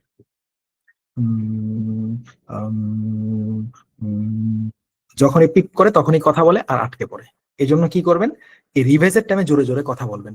পাশের স্টুডেন্ট কি ভাবলো সেটা আপনার দেখার দরকার নেই, আপনি আপনার স্ট্র্যাটেজি ফলো করে যান। আপনি 35 সেকেন্ড রিভাইজের টাইমে মনে করবেন কি, এটাই পরীক্ষা, একবার পড়ে ফেলি। যদি দেখেন রিভাইজের সময় আটকে গেছেন, তখন ওই আটকানোর জায়গাটাতে 2-3 বার পড়ে পড়ে ঠিক করে ফেলবেন। যেমন ধরেন 35 সেকেন্ডে আবার নিলাম, রিডো ক্লিক করে আপনি এবার রিভাইজ দিবেন একটু জোরে জোরে। কিভাবে? Agricultural problems due to climate change, climate change, climate change. এখন 2-3 বার বলতে পারবেন, কারণ এখনো রেকর্ড হইতেছে না, রিভাইজ চলতেছে। Abnormal weather and water depletion, depletion, depletion and the collapse of soil, soil, soil. এই রিভাইজের সময় জোরে পড়লে বুঝবেন আটকে পড়তেছেন নাকি ঠিক আছে। যদি দেখেন আটকে পড়ি, ওই জায়গাটা 2-3 বার বলবেন, soil, soil, soil have become big problems in all parts of the world. Many are now focusing on ethics, ethics, ethics and family farming as a way to combat this issues. অর্থাৎ আপনি রিভাইজের সময় অবশ্যই আমাদের স্টুডেন্টরা জোরে জোরে পড়ে। বারবারই বলছি, আমার স্টুডেন্টরা রিভাইজের সময় কেউ গুনগুন করবে না। একবার আমাকে এক স্টুডেন্ট বলছিল, ভাই আজকে কি আপনার অন্য একটা স্টুডেন্ট পরীক্ষা দিছে? কেমনে বুঝলেন? বলছে আমি দেখছি জোরে জোরে কেবল উনি একমাত্র রিভাইজ দিচ্ছে আর আমি, এই দুইজনই। তার মানে আপনি তো এটা ক্লাসে শিখান যে রিভাইজ দেওয়ার সময় আপনারা কিন্তু গুনগুন করে দিয়েন না, লজ্জা পায়েন না। কেউ আপনার দিকে তাকায় নাই, যার যার পরীক্ষা নিয়ে সে ব্যস্ত। তো সিম্পলি রিভিশনের সময় আপনারা মুখে জোরে জোরে রিভাইজ দিবেন, যেন ধরতে পারেন যে কোথায় আমি আটকে পড়বো এই প্রশ্নটাতে। যখনই দেখবেন কোন একটা শব্দে আটকে যাচ্ছেন, রিভিশনের টাইমে ওই শব্দটাতে 2-3 বার জোরে জোরে বলে নেবেন। সে আমি 35 সেকেন্ডস রিভাইজ দিচ্ছি, এই একটা ব্যাপার জোরে জোরে। আরেকটা ব্যাপার হচ্ছে 35 সেকেন্ডস থেকে যখনই 5 থেকে 8 সেকেন্ড বাদ থাকবে, তখনই আপনি একটা নিঃশ্বাস নিয়ে নেবেন। এটা ফলো করবেন। টেকনিক্যাল বিষয়গুলো খুব ভালো করে খেয়াল করবেন। আমি আবার রিডো বাটনে ক্লিক করছি। করলাম রিডো বাটনে ক্লিক। দেখেন 35 থেকে কমে আসছে। আমি রিভাইজ দিচ্ছি।